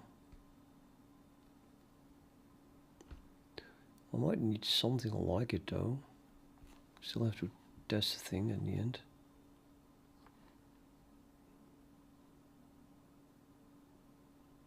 Given the debug object, test that thing. Still, you know, the reason is that with thread safety I needed these arrays, and without thread safe we don't. So then you do stuff like that. It's just shorter. But I don't have that anymore. This code is never used.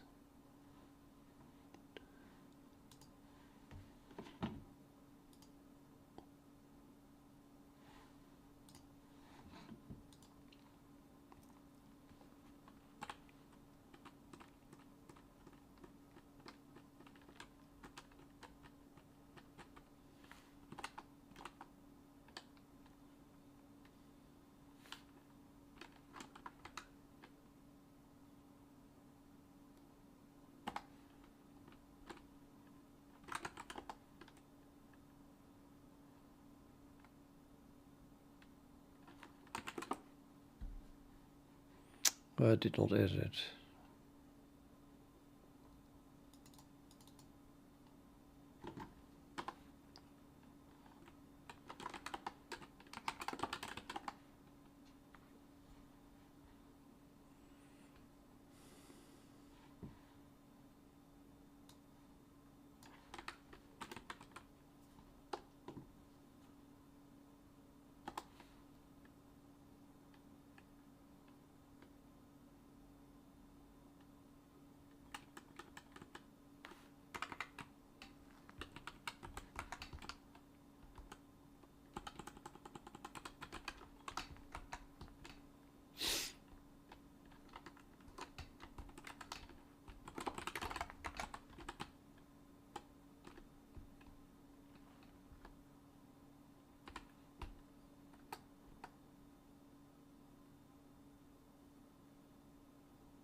I need this probably for that.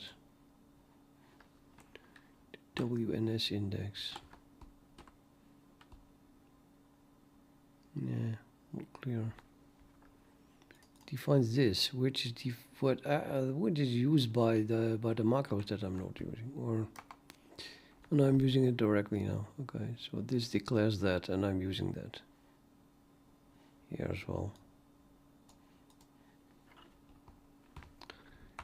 It looks like I'm missing something then. Oh, a declaration here, order declaration like that. But in the case of the always flush is on, I'm using it without a declaration because it must be passed. It really must be passed.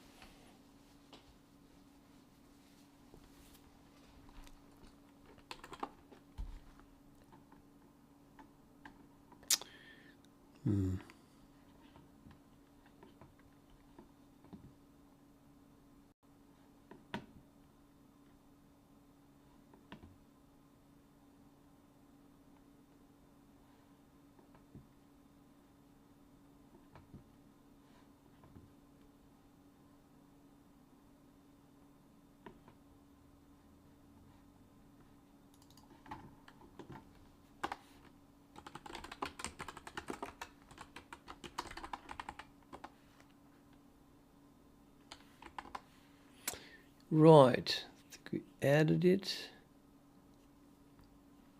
and then now we have to use it. Which means that we'll also have to test it. And for that I was using that one of those macros.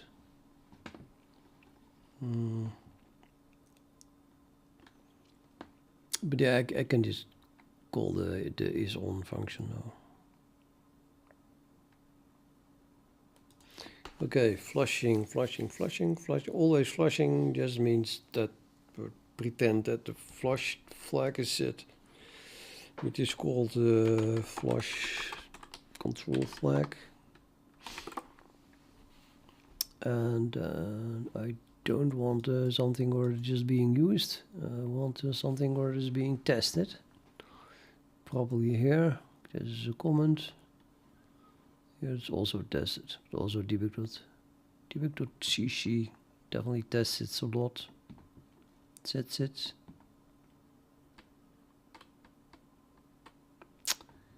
And this is just wanting to flush stuff. It is too. This is the definition of the flag, a comment, another, well, what is it? A function that uses it, and here we have another flushing. So it's all, everything is in here, starting with that one.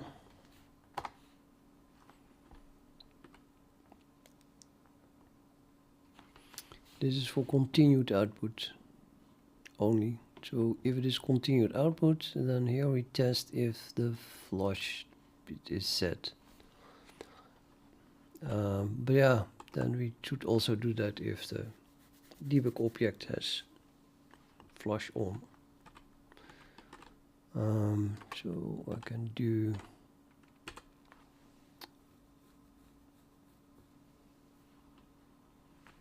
this is an AND. Let's just explicitly compare it with well, not 0 then.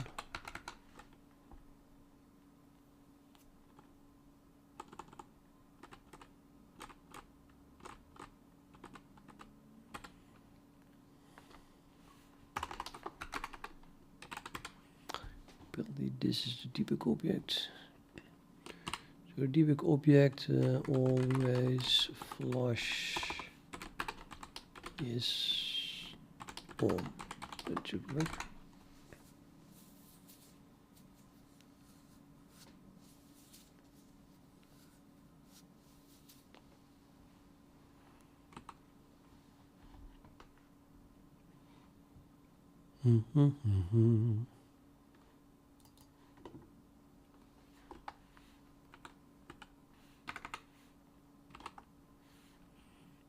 And here I have another one.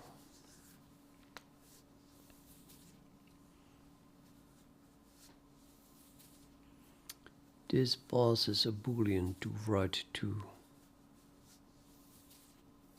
which is then the same thing, I suppose.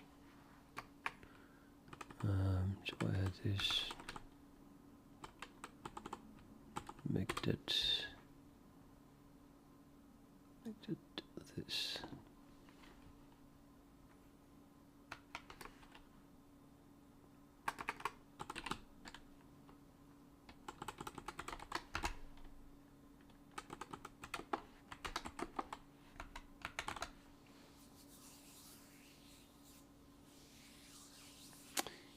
Do I have debug object here, however? Probably still the same here. Yeah, still the same function. Debug object is there.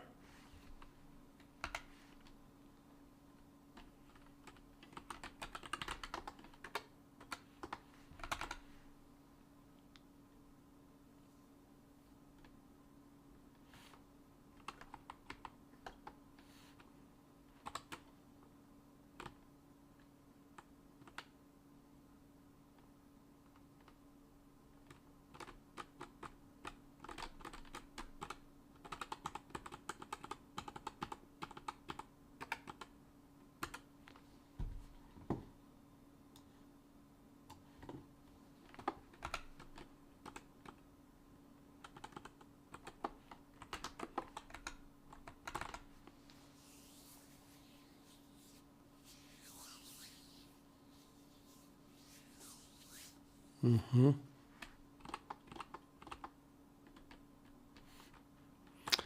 Well, that should do it. It compiled. No matching function for call to always flush is on. How did I call it then?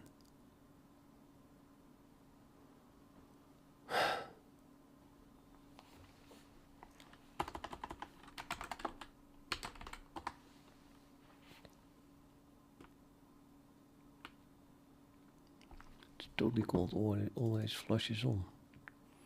Oh, I have to pass the TSD power. That's probably the reason.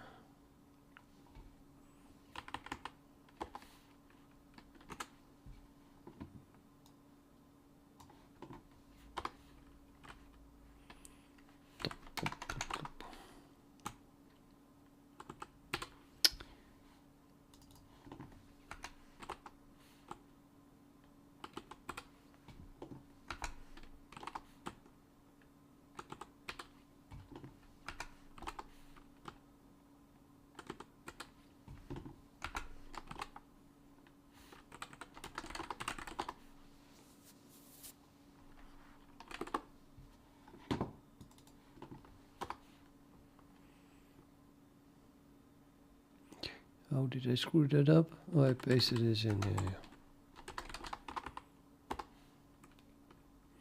It compiles. Okay, I'm just gonna assume that it works and do the whole magic with Git. And then if in an hour we find out, well, it's in 10 minutes we don't find out, 5 minutes, we don't find out. If we find out that it doesn't work, then yeah, the alternative is spending half an hour on running a test or something. Git status.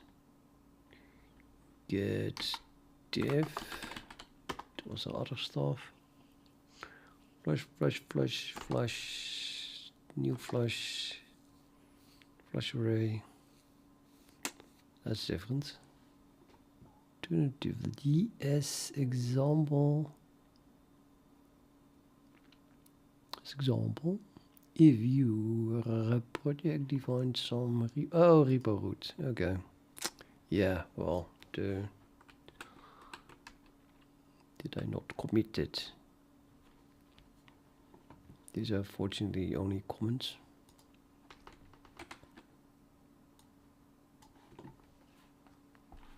Oh, VI. To flush array. Weird indent. What the hell?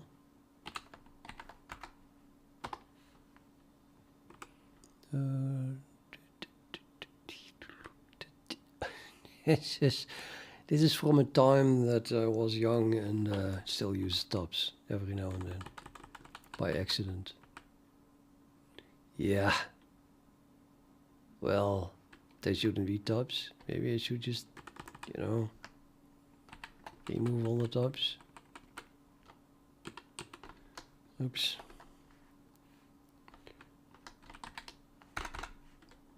What? Do I have to select it again? That's kind of silly.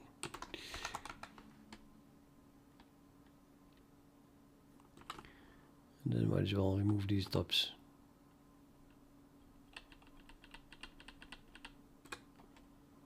Yeah.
Yeah, that's not public facing.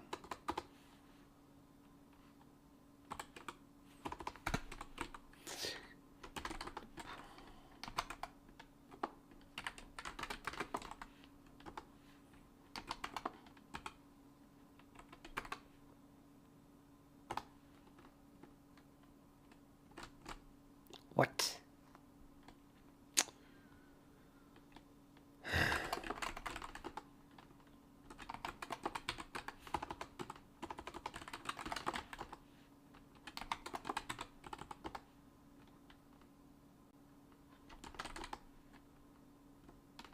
Something changed in the RC file and not in the canonical directory. And where did I do that?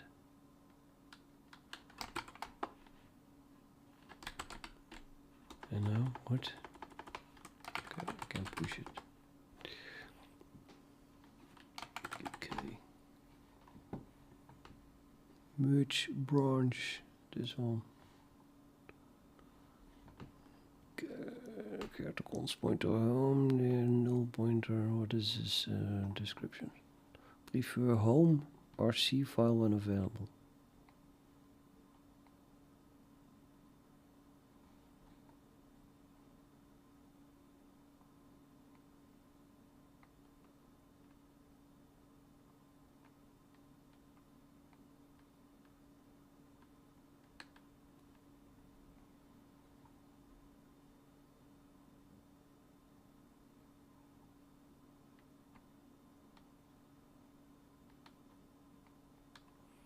Prefer that over what?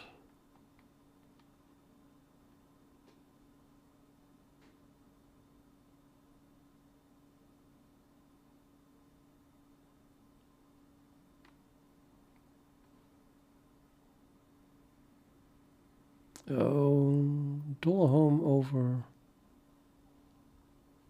the get inf. No, there's something. Oh, sorry. Boss int. In other words,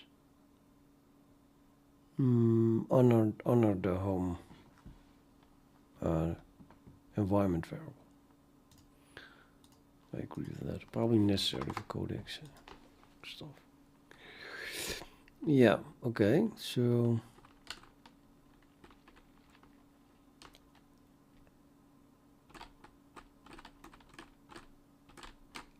that was pushed to the master branch, so there is a minor chance that if I run this, that it will drag it in. Very minor chance. I don't think it did drag it in. I just found it in an existing place.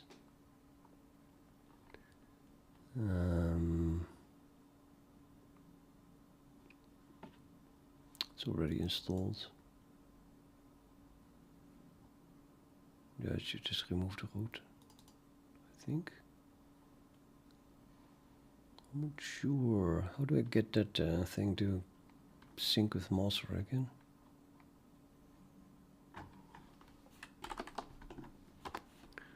Yeah, I think I just even removing done is enough. Let's see if that helps.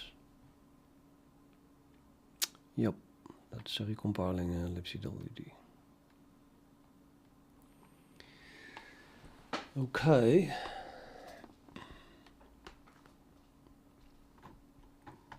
Which means that now we can do the flushing in a better way. And definitely will. I'm not stopping until it works, so I might as well remove all the flush flags already.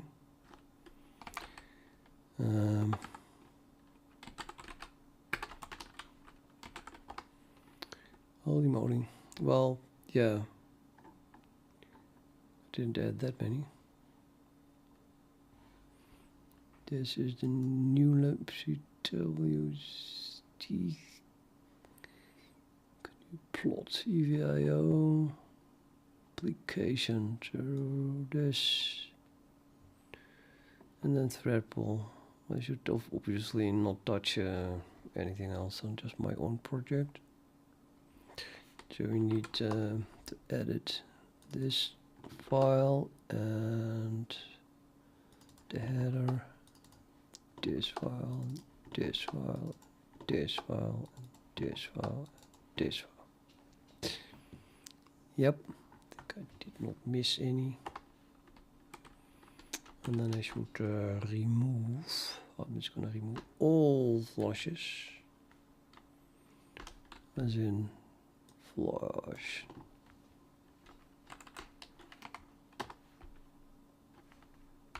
That broke things. No, it didn't. Yeah, actually it did broke. I didn't do anything wrong. Percentage substitute, oh, slash, and then I did something else. Yeah, that's stupid.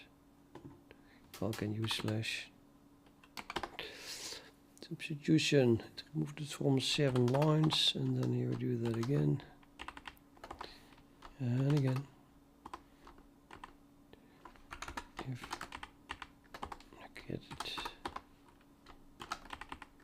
Flush, next. Flush, next. Flush, next.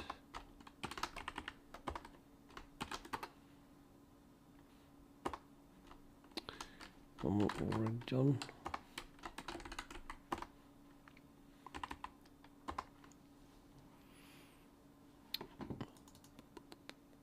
There is something left. The rest is good.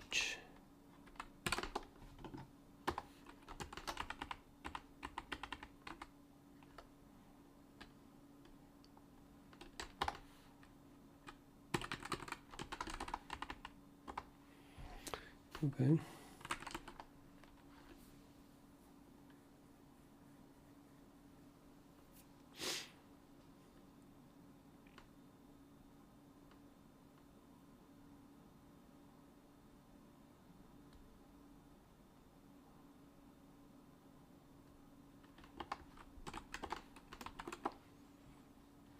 So without setting the flush on, we don't get any debug output, almost nothing.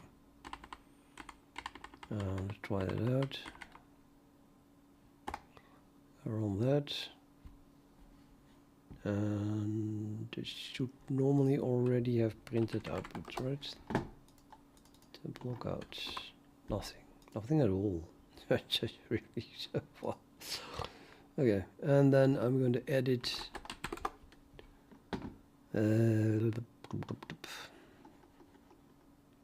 that one. And we're going to say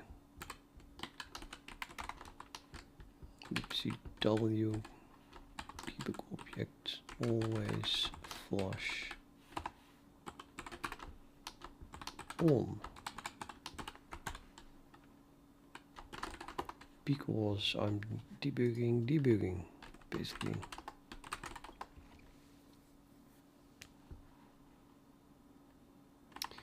And then next run this. We still don't have any output whatsoever. Kill me.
No debug output.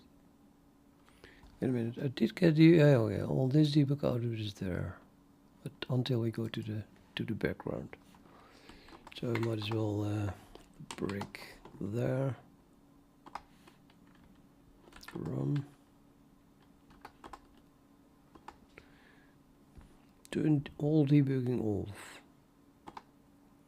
Switch to the background. Oh boy, I can't do that and then still have the debugger running. I'll try a new attach though.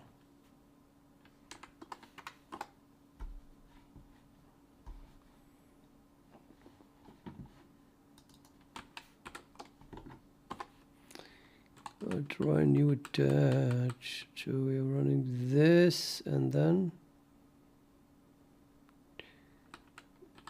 debug attach gdb.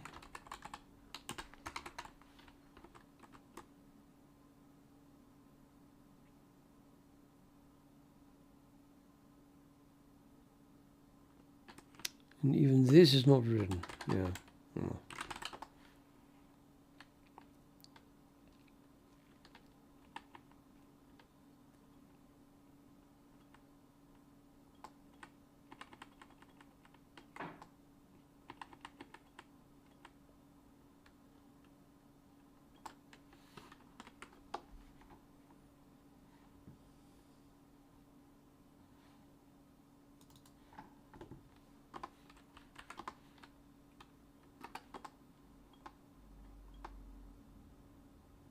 Oh, that's quit.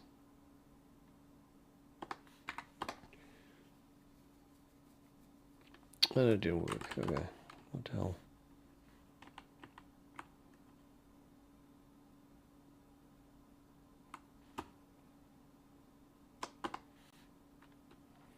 That works probably.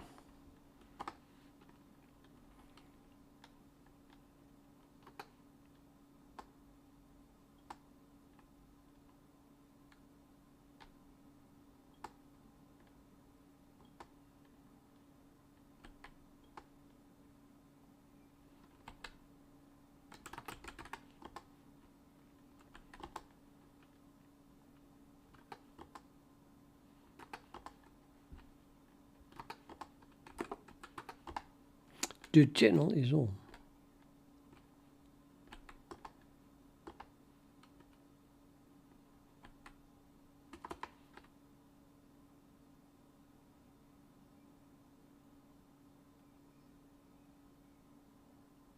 But nothing is printed. This is the end of the function. So this doesn't print anything. On is on and then nothing. Hey.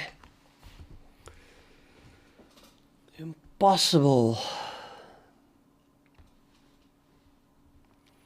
Oh wait, I want to debug. I want to step into the debugger itself. Yeah, so I should compile it with debugging then.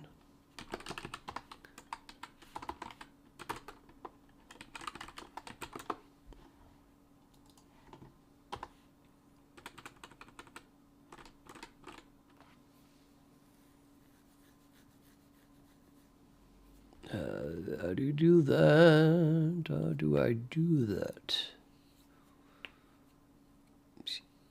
Orgs. That's configuration.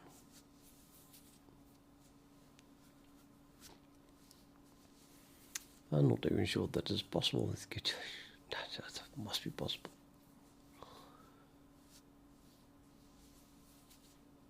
Adds to, I don't know. I really don't know. It might always configure with.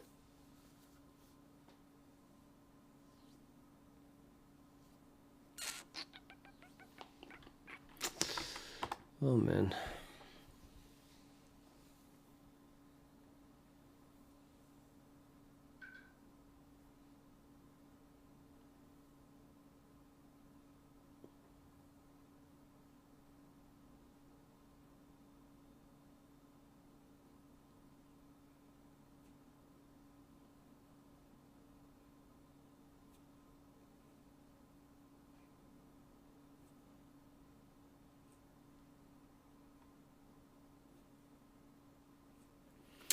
Simply is not working. Okay, so I have to not use Gitash, I think. Let's do this. To not use Gitash.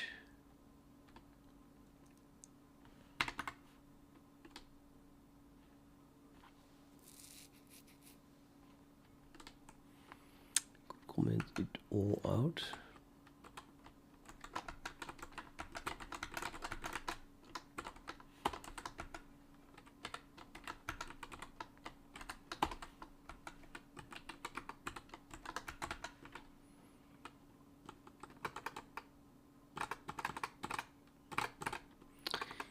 But we still need to link with libcwd_r.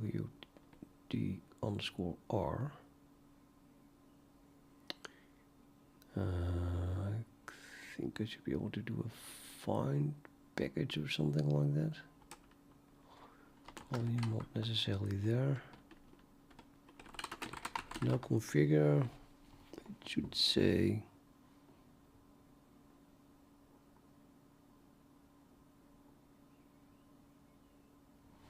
could not find it.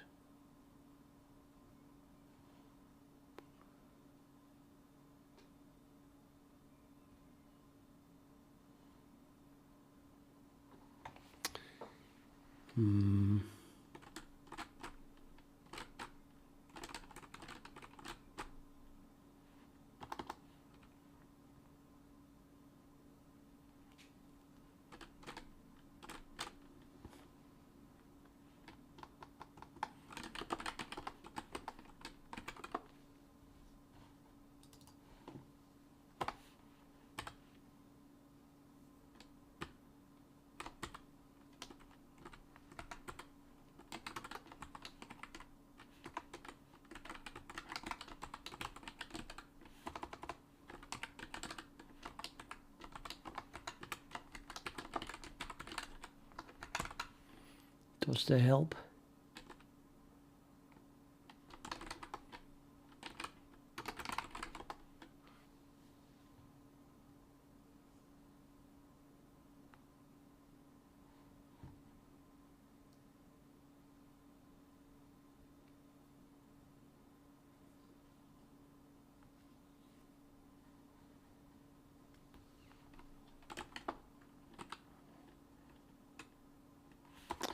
Yeah, because I never installed it.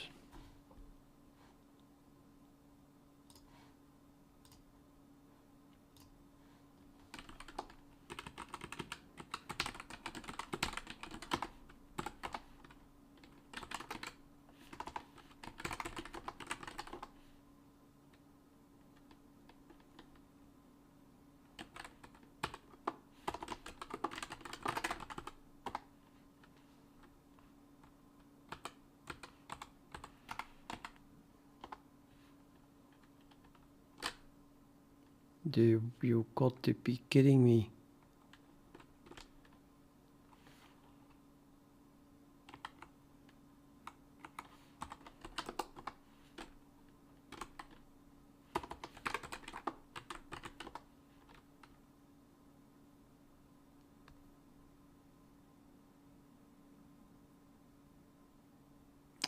There is no install here. What about let's user bin make c or build here install, and then probably still need an sudo -e of all of that. Still nothing.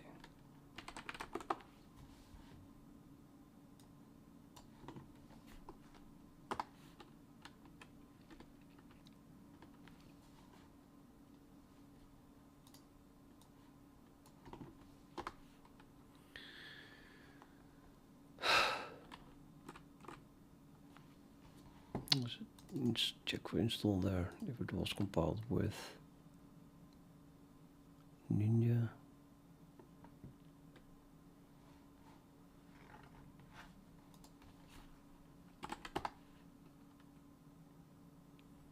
What ridiculousness is this?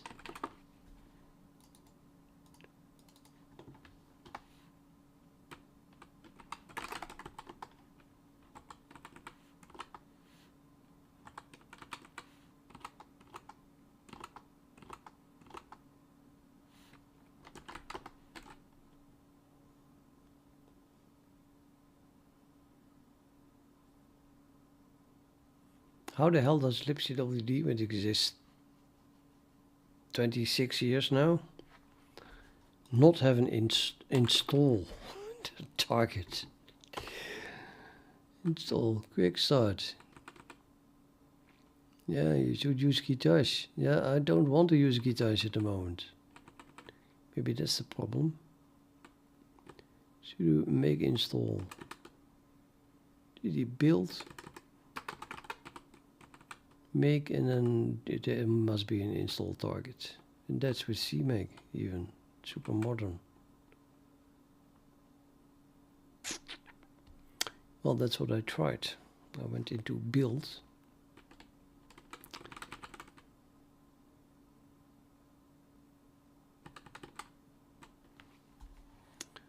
Well, let's see if this actually works.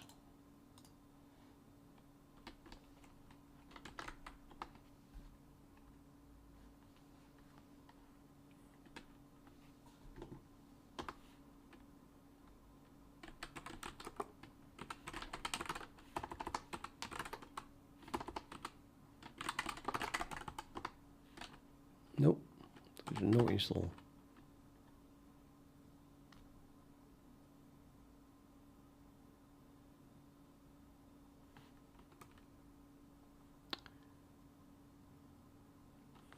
So it's using Ninja.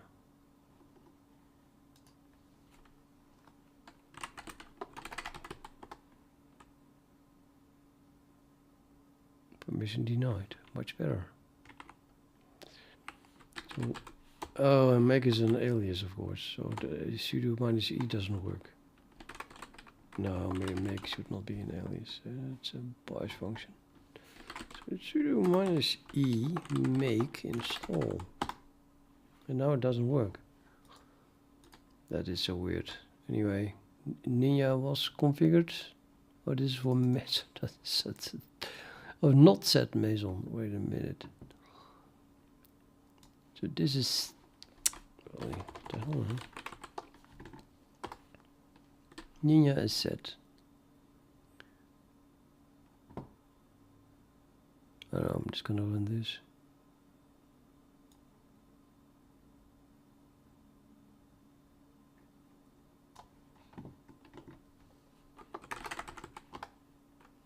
That's it.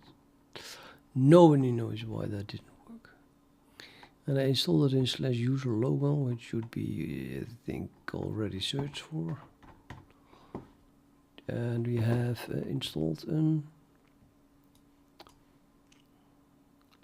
wdr config cmake. What was it? The libcwdr config cmake. Yeah. So if this keeps saying that it can't find it, it does not keep saying it.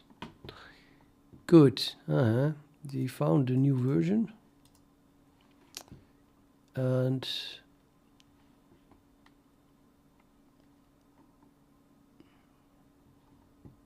now I want that new version to be.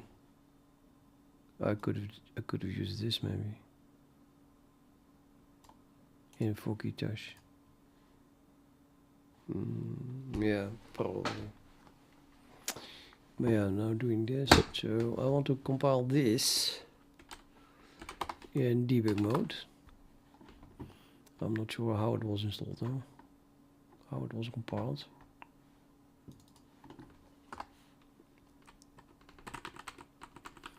Debug options. Well, this is on. It is on debug. Debug Ninja verbose makefile. Lock level is debug. Lock off, location on. It looks perfect. So now I should be able to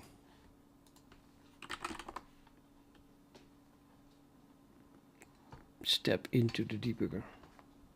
Step into the debugger library anyway.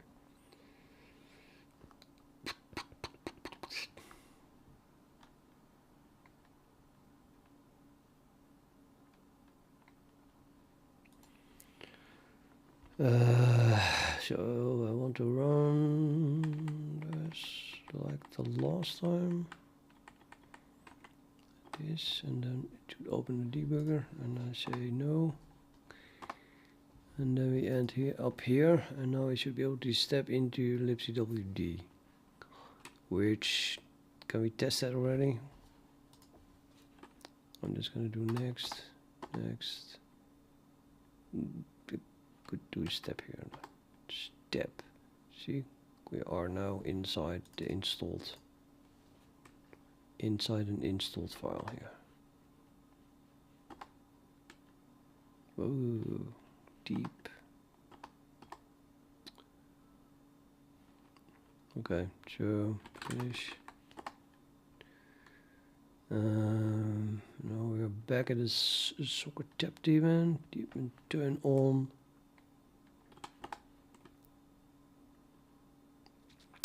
Output. Next.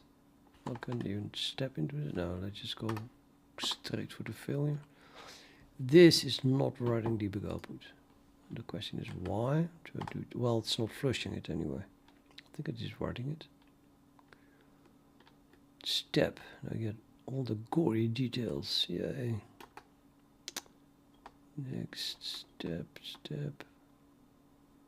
Step it a step. Get label is on. So that's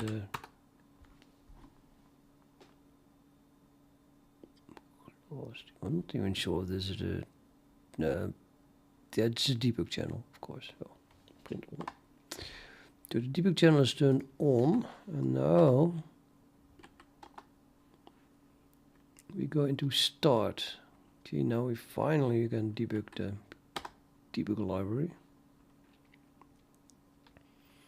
If this is a continued debug output or if finished, it is not. Set alloc checking off, I don't care. Set the debug object off.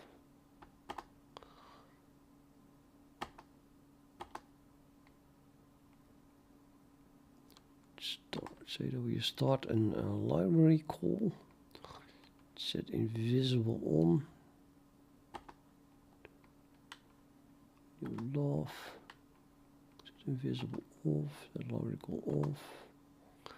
So that was unnecessary because in internal memory allocation here. Debug stream. Start expected is false. Unfinished expected is true. The color size is larger than right.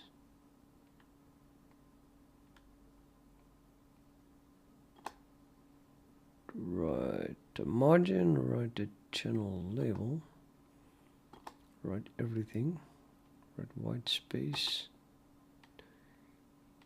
Is it continued? No.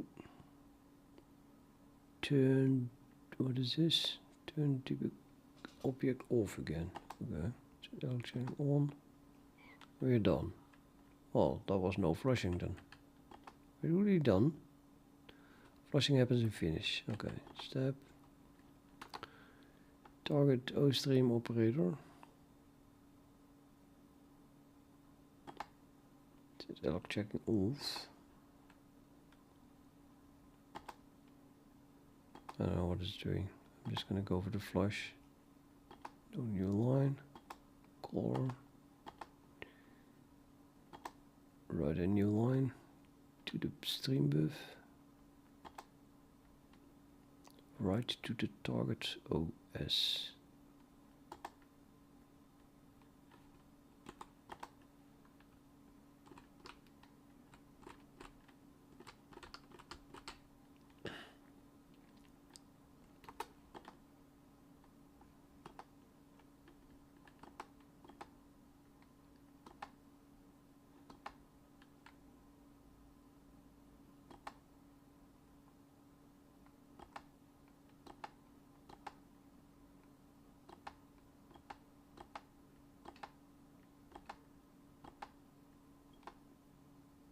Yeah, no flushing. Didn't even check for a flush. I did not see that. What? Why? How?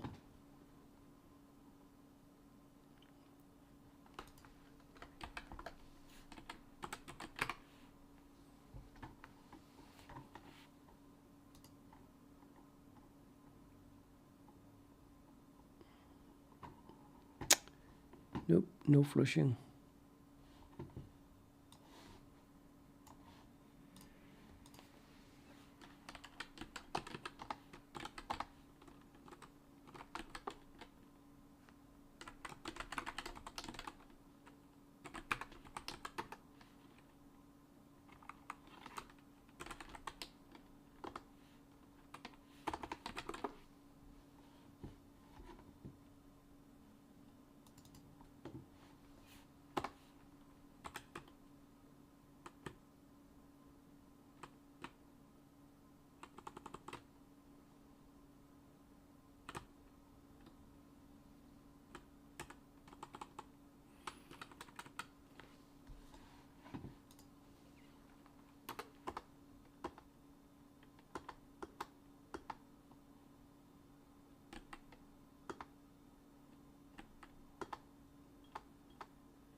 We are here.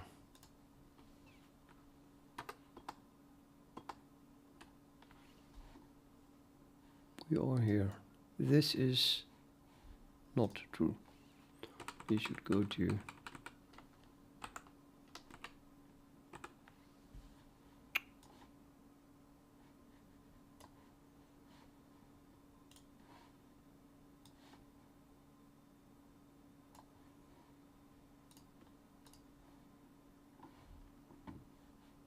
to here.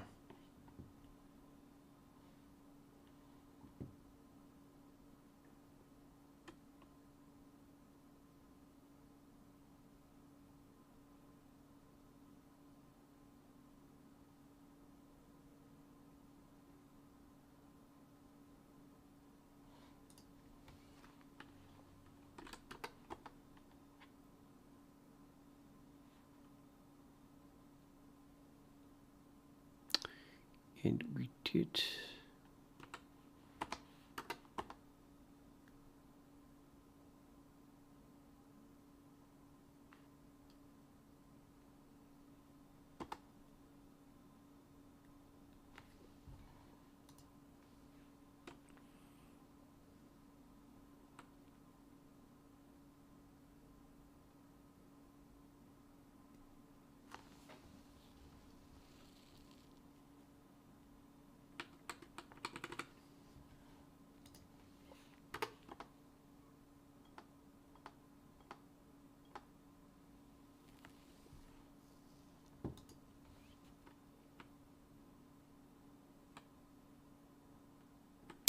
Oh, I think that's the reason. We don't have any control flags. Therefore, this is not entered. Tup, tup, tup.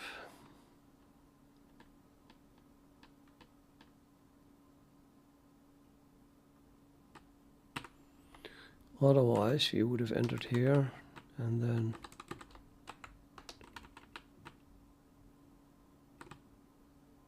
you would have entered here and it would have flushed. Yep.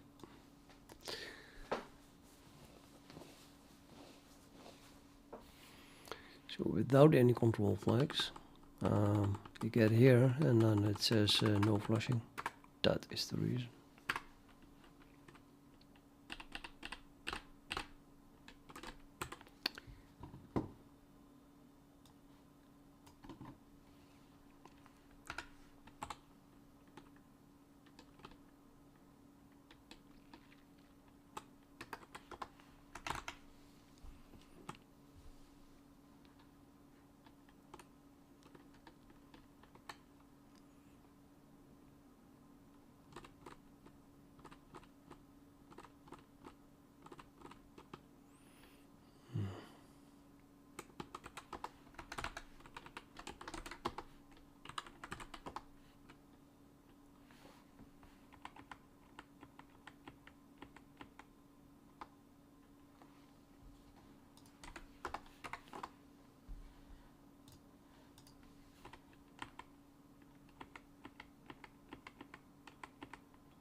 And we have debug output.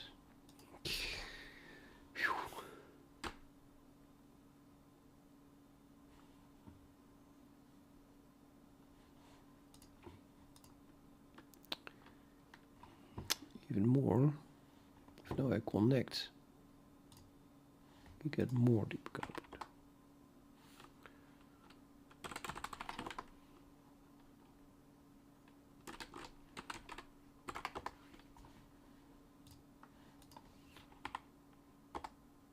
No, we don't.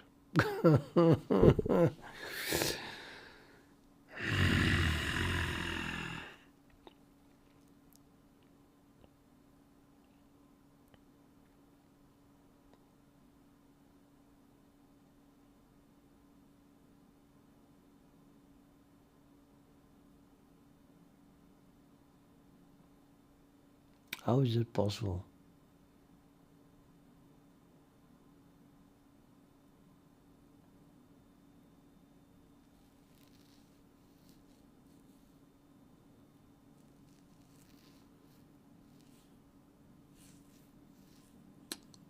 How is it possible?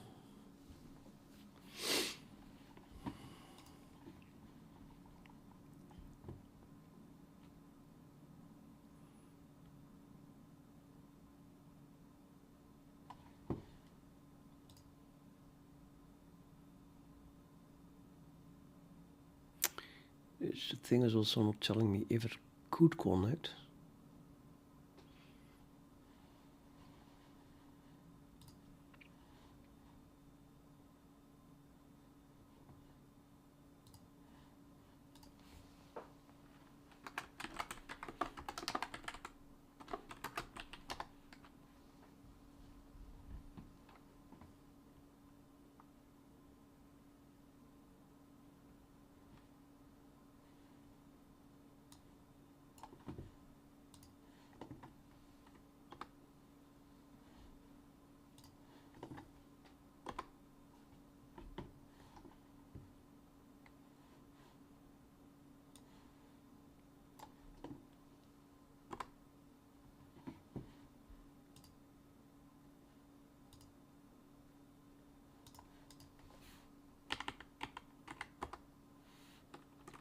Nope, no debug output.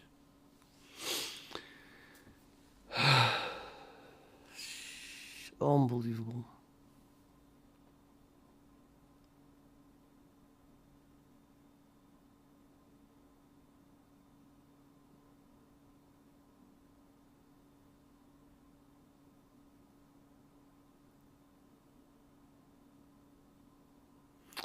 Well, I should feel like giving up, but yeah, I wouldn't give up until it worked. So here we go again.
Well, no debug output is being written at all, not even attempted. So did this fail or something? Could he not connect, or did it stop listening? Should it be stop? Did not stop listening, I think.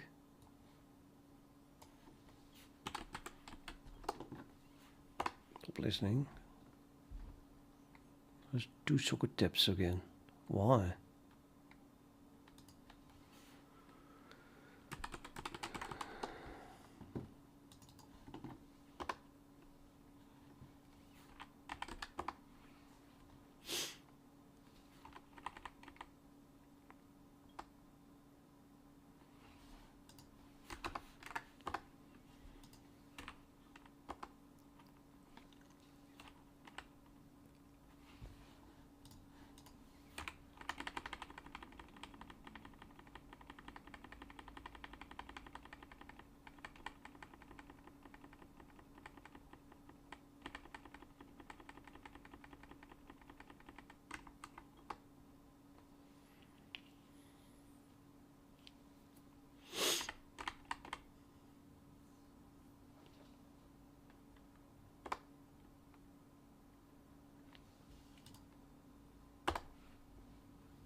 Maybe, yeah, this is the one in the background. And this is something that the debugger has stopped. We're still debugging that one. No, I'm debugging this one. Should be.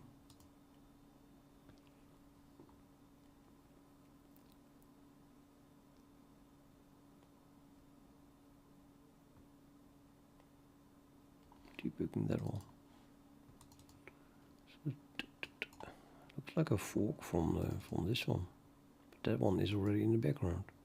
It is a fork. This is the parent PID. Huh? Oh, of course. Yeah. It forked in order to run the debugger. So this is the real process. The rest can be ignored.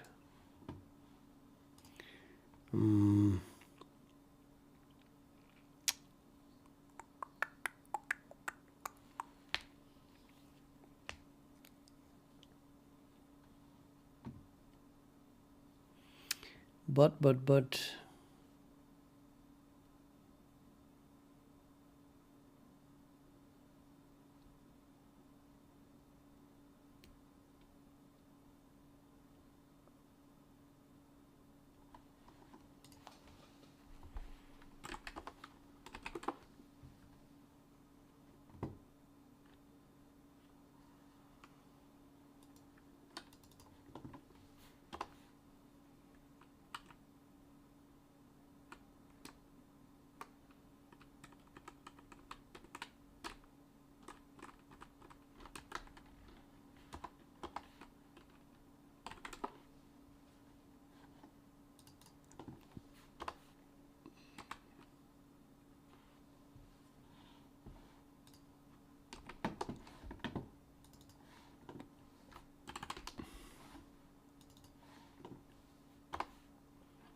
nope. Connection refused. Oh, that's a new one.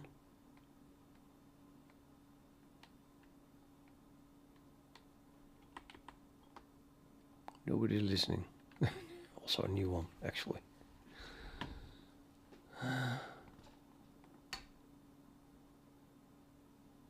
I'm completely at a loss here.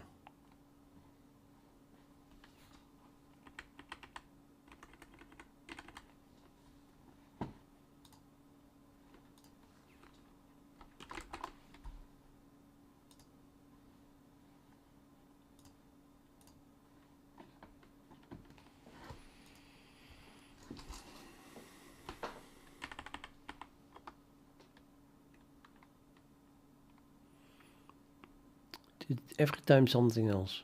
Why? All of a sudden, it's not even listening anymore. I mean, the only thing I changed was something in the debugging library to get my debug output flushed, and then it stops listening on the socket. How is that even possible?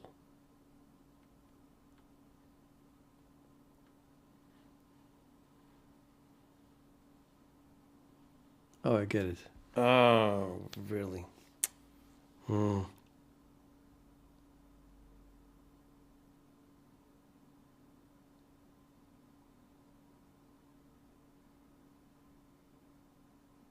Is the listen socket opened before I go to the background? I think the listen socket is opened with close on execute. So if you go to the background, then, well, yeah, it probably closes all sockets. So yeah. So what I can do maybe is run it in the debugger. It's doing absolutely nothing here. So quit.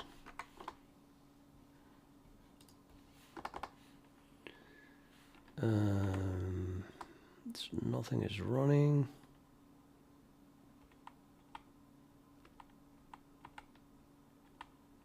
I want to run this, but now I want to run it, even this one already in the debugger.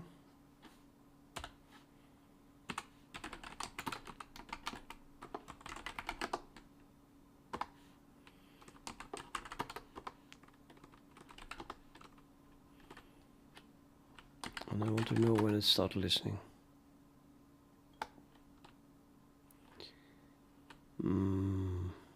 Continue. No, so it does apparently not start listening before it goes to the background.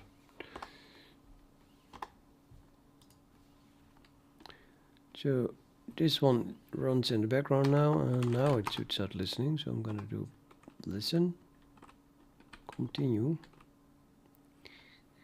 and then listening is being called.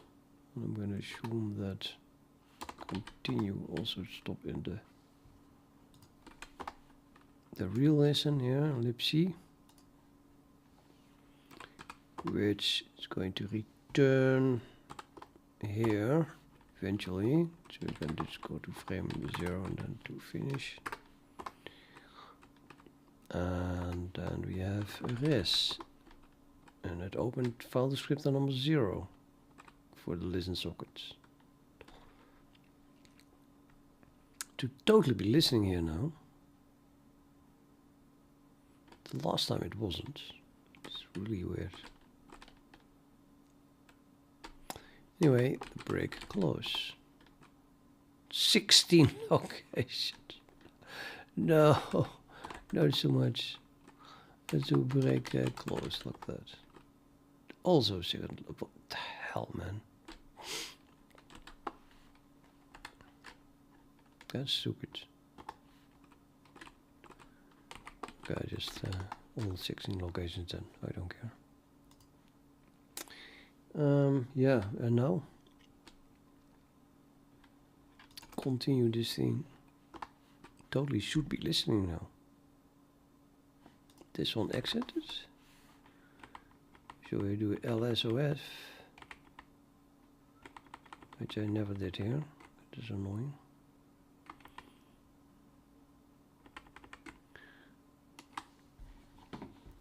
Park this on the other monitor.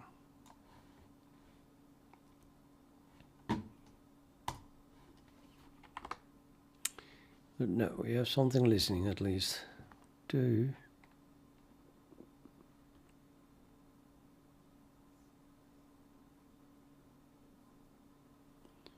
It should be possible to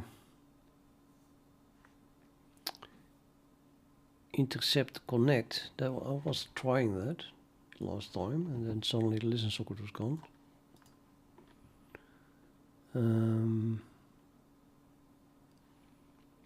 Yeah, so I had a file open,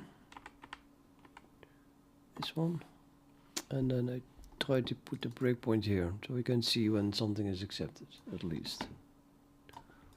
So set a breakpoint there as well.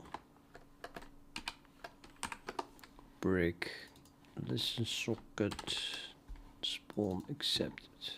Continue. Check if it's still listening. Because, you know, last time it's still listening. And then I'm trying to connect to that with a socket. That should totally connect then, because it's listening, and then we should stop in spawn.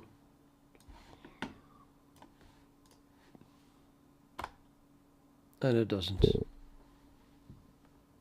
That's impossible.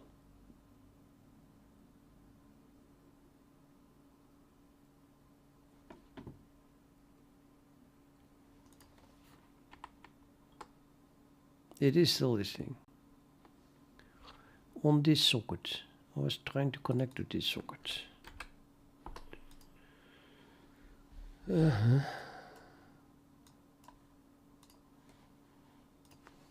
I have connected. Why would spawn accepted not be called?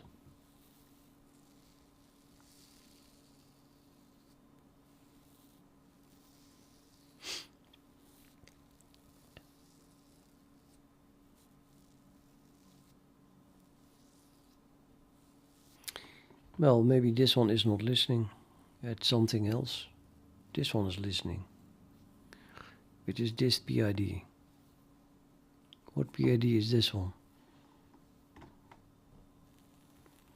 That PID is whatever we passed to GDB.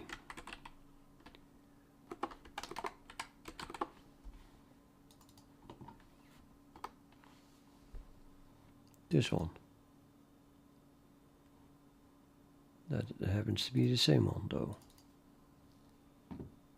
Should be listening.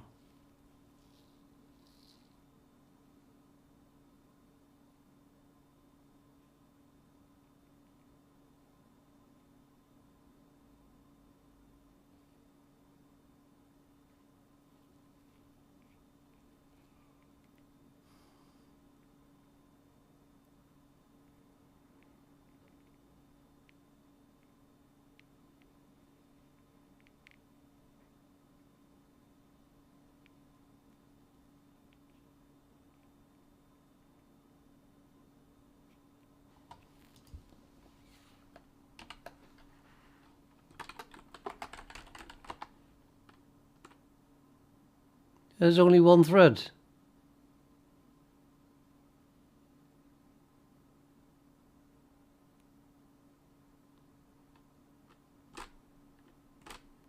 The thing is so dead as it can be. I think this is the main thread, so that we're still not having the. We are not debugging the thing that is running in the background, I think, and this one is not listening. It should not be listening, but it is listed as being listening, as listening. I don't get it at all. At all.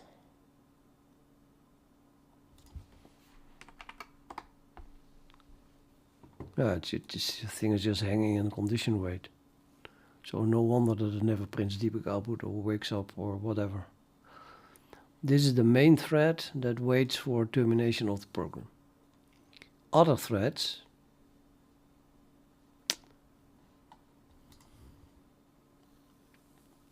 should be running and doing stuff.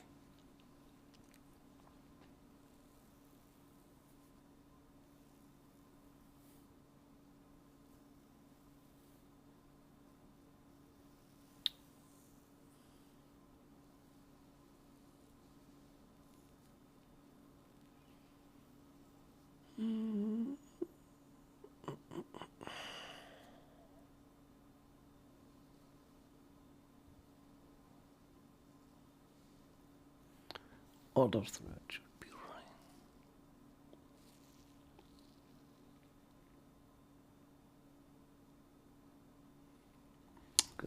width.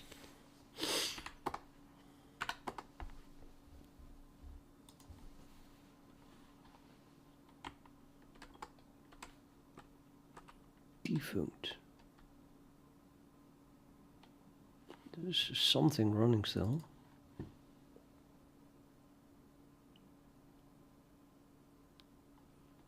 You would think that this is the one that runs in the background. Yep, that's the one that runs in the background. That's the same thing as we had before. That PID was it was what I was debugging. No, that's the PID that I passed to the debugger. Doesn't? Yeah, that then I was debugging it. Well, just can try to debug it again. It's still running. Still listening even. According to LSOF. See, that one's listening.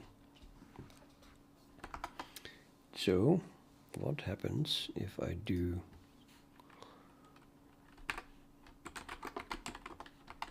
GDB process that thing that is listening?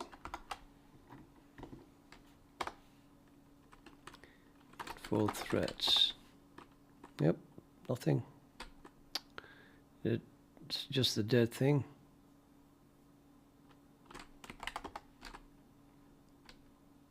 It's actually, yeah, that's a condition rate thing. Gate. I think that the reason that it is listening is, I mean, if I, you know, from where I'm sitting, is that it started listening before going to the background, and then the socket wasn't closed because I'm passing 1 now at the moment. Let's turn that back to 0 0. I don't know. Well, 0 means it closes these things. It doesn't mean it closes everything. But yeah, those sockets want to be closed anyway, I think. Doesn't really matter. But hey, they close on exec. That's something else, of course. I'm not executing anything. We're just doing a fork. Fork does inherit all the file descriptors. And then the child process that now is detached closes 3 file descriptors, maybe. But not a listen socket.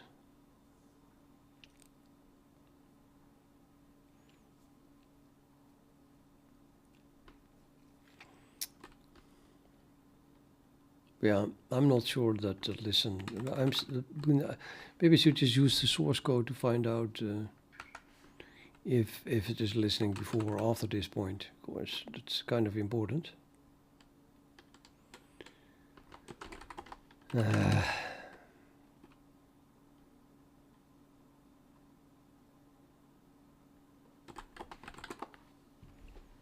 Listen socket.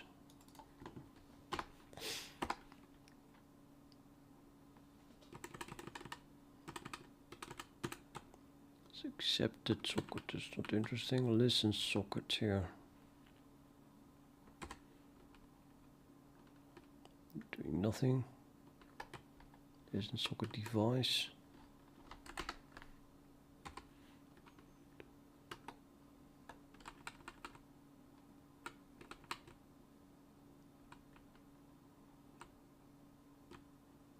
Listen. After construction, listen must be called.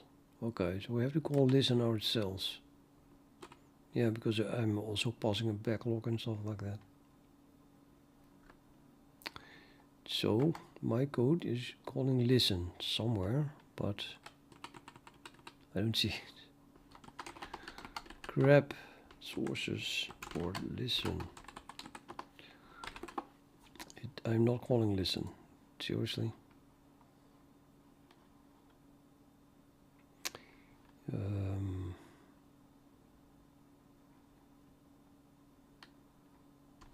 course I'm calling listen. I mean, it's being called. It is listening. We know that.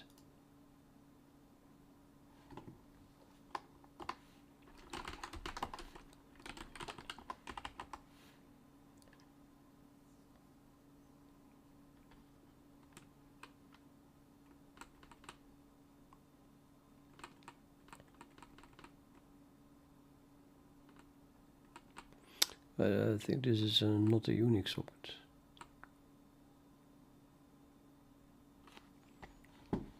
It's a sock stream. Well, it is some family, but might be different for a Unix socket.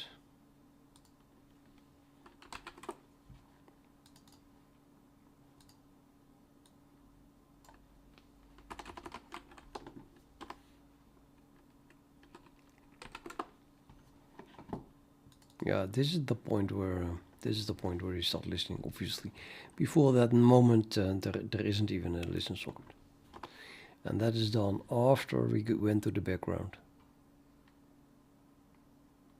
Or is it?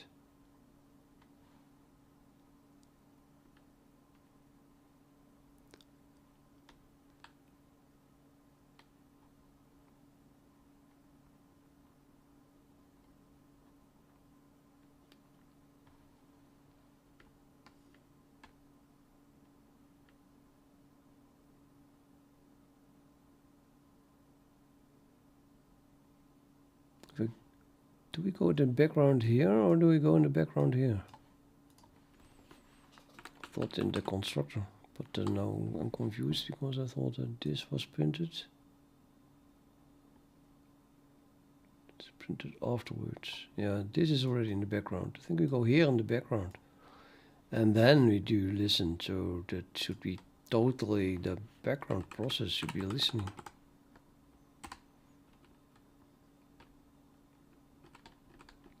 Yeah, this one doesn't do anything, it just waits.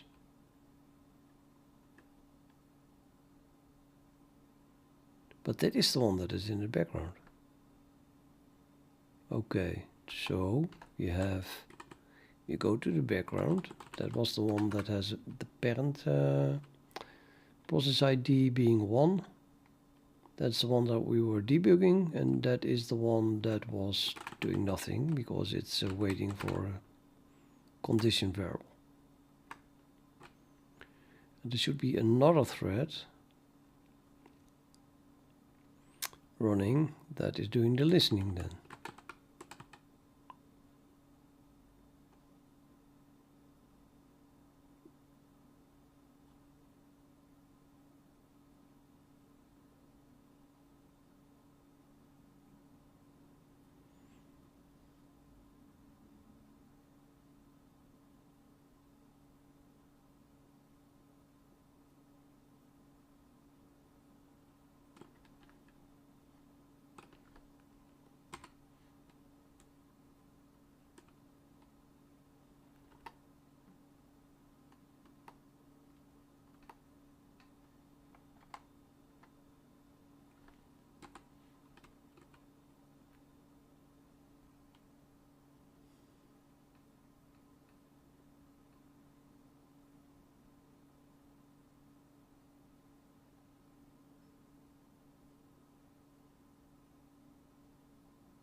Here we call this.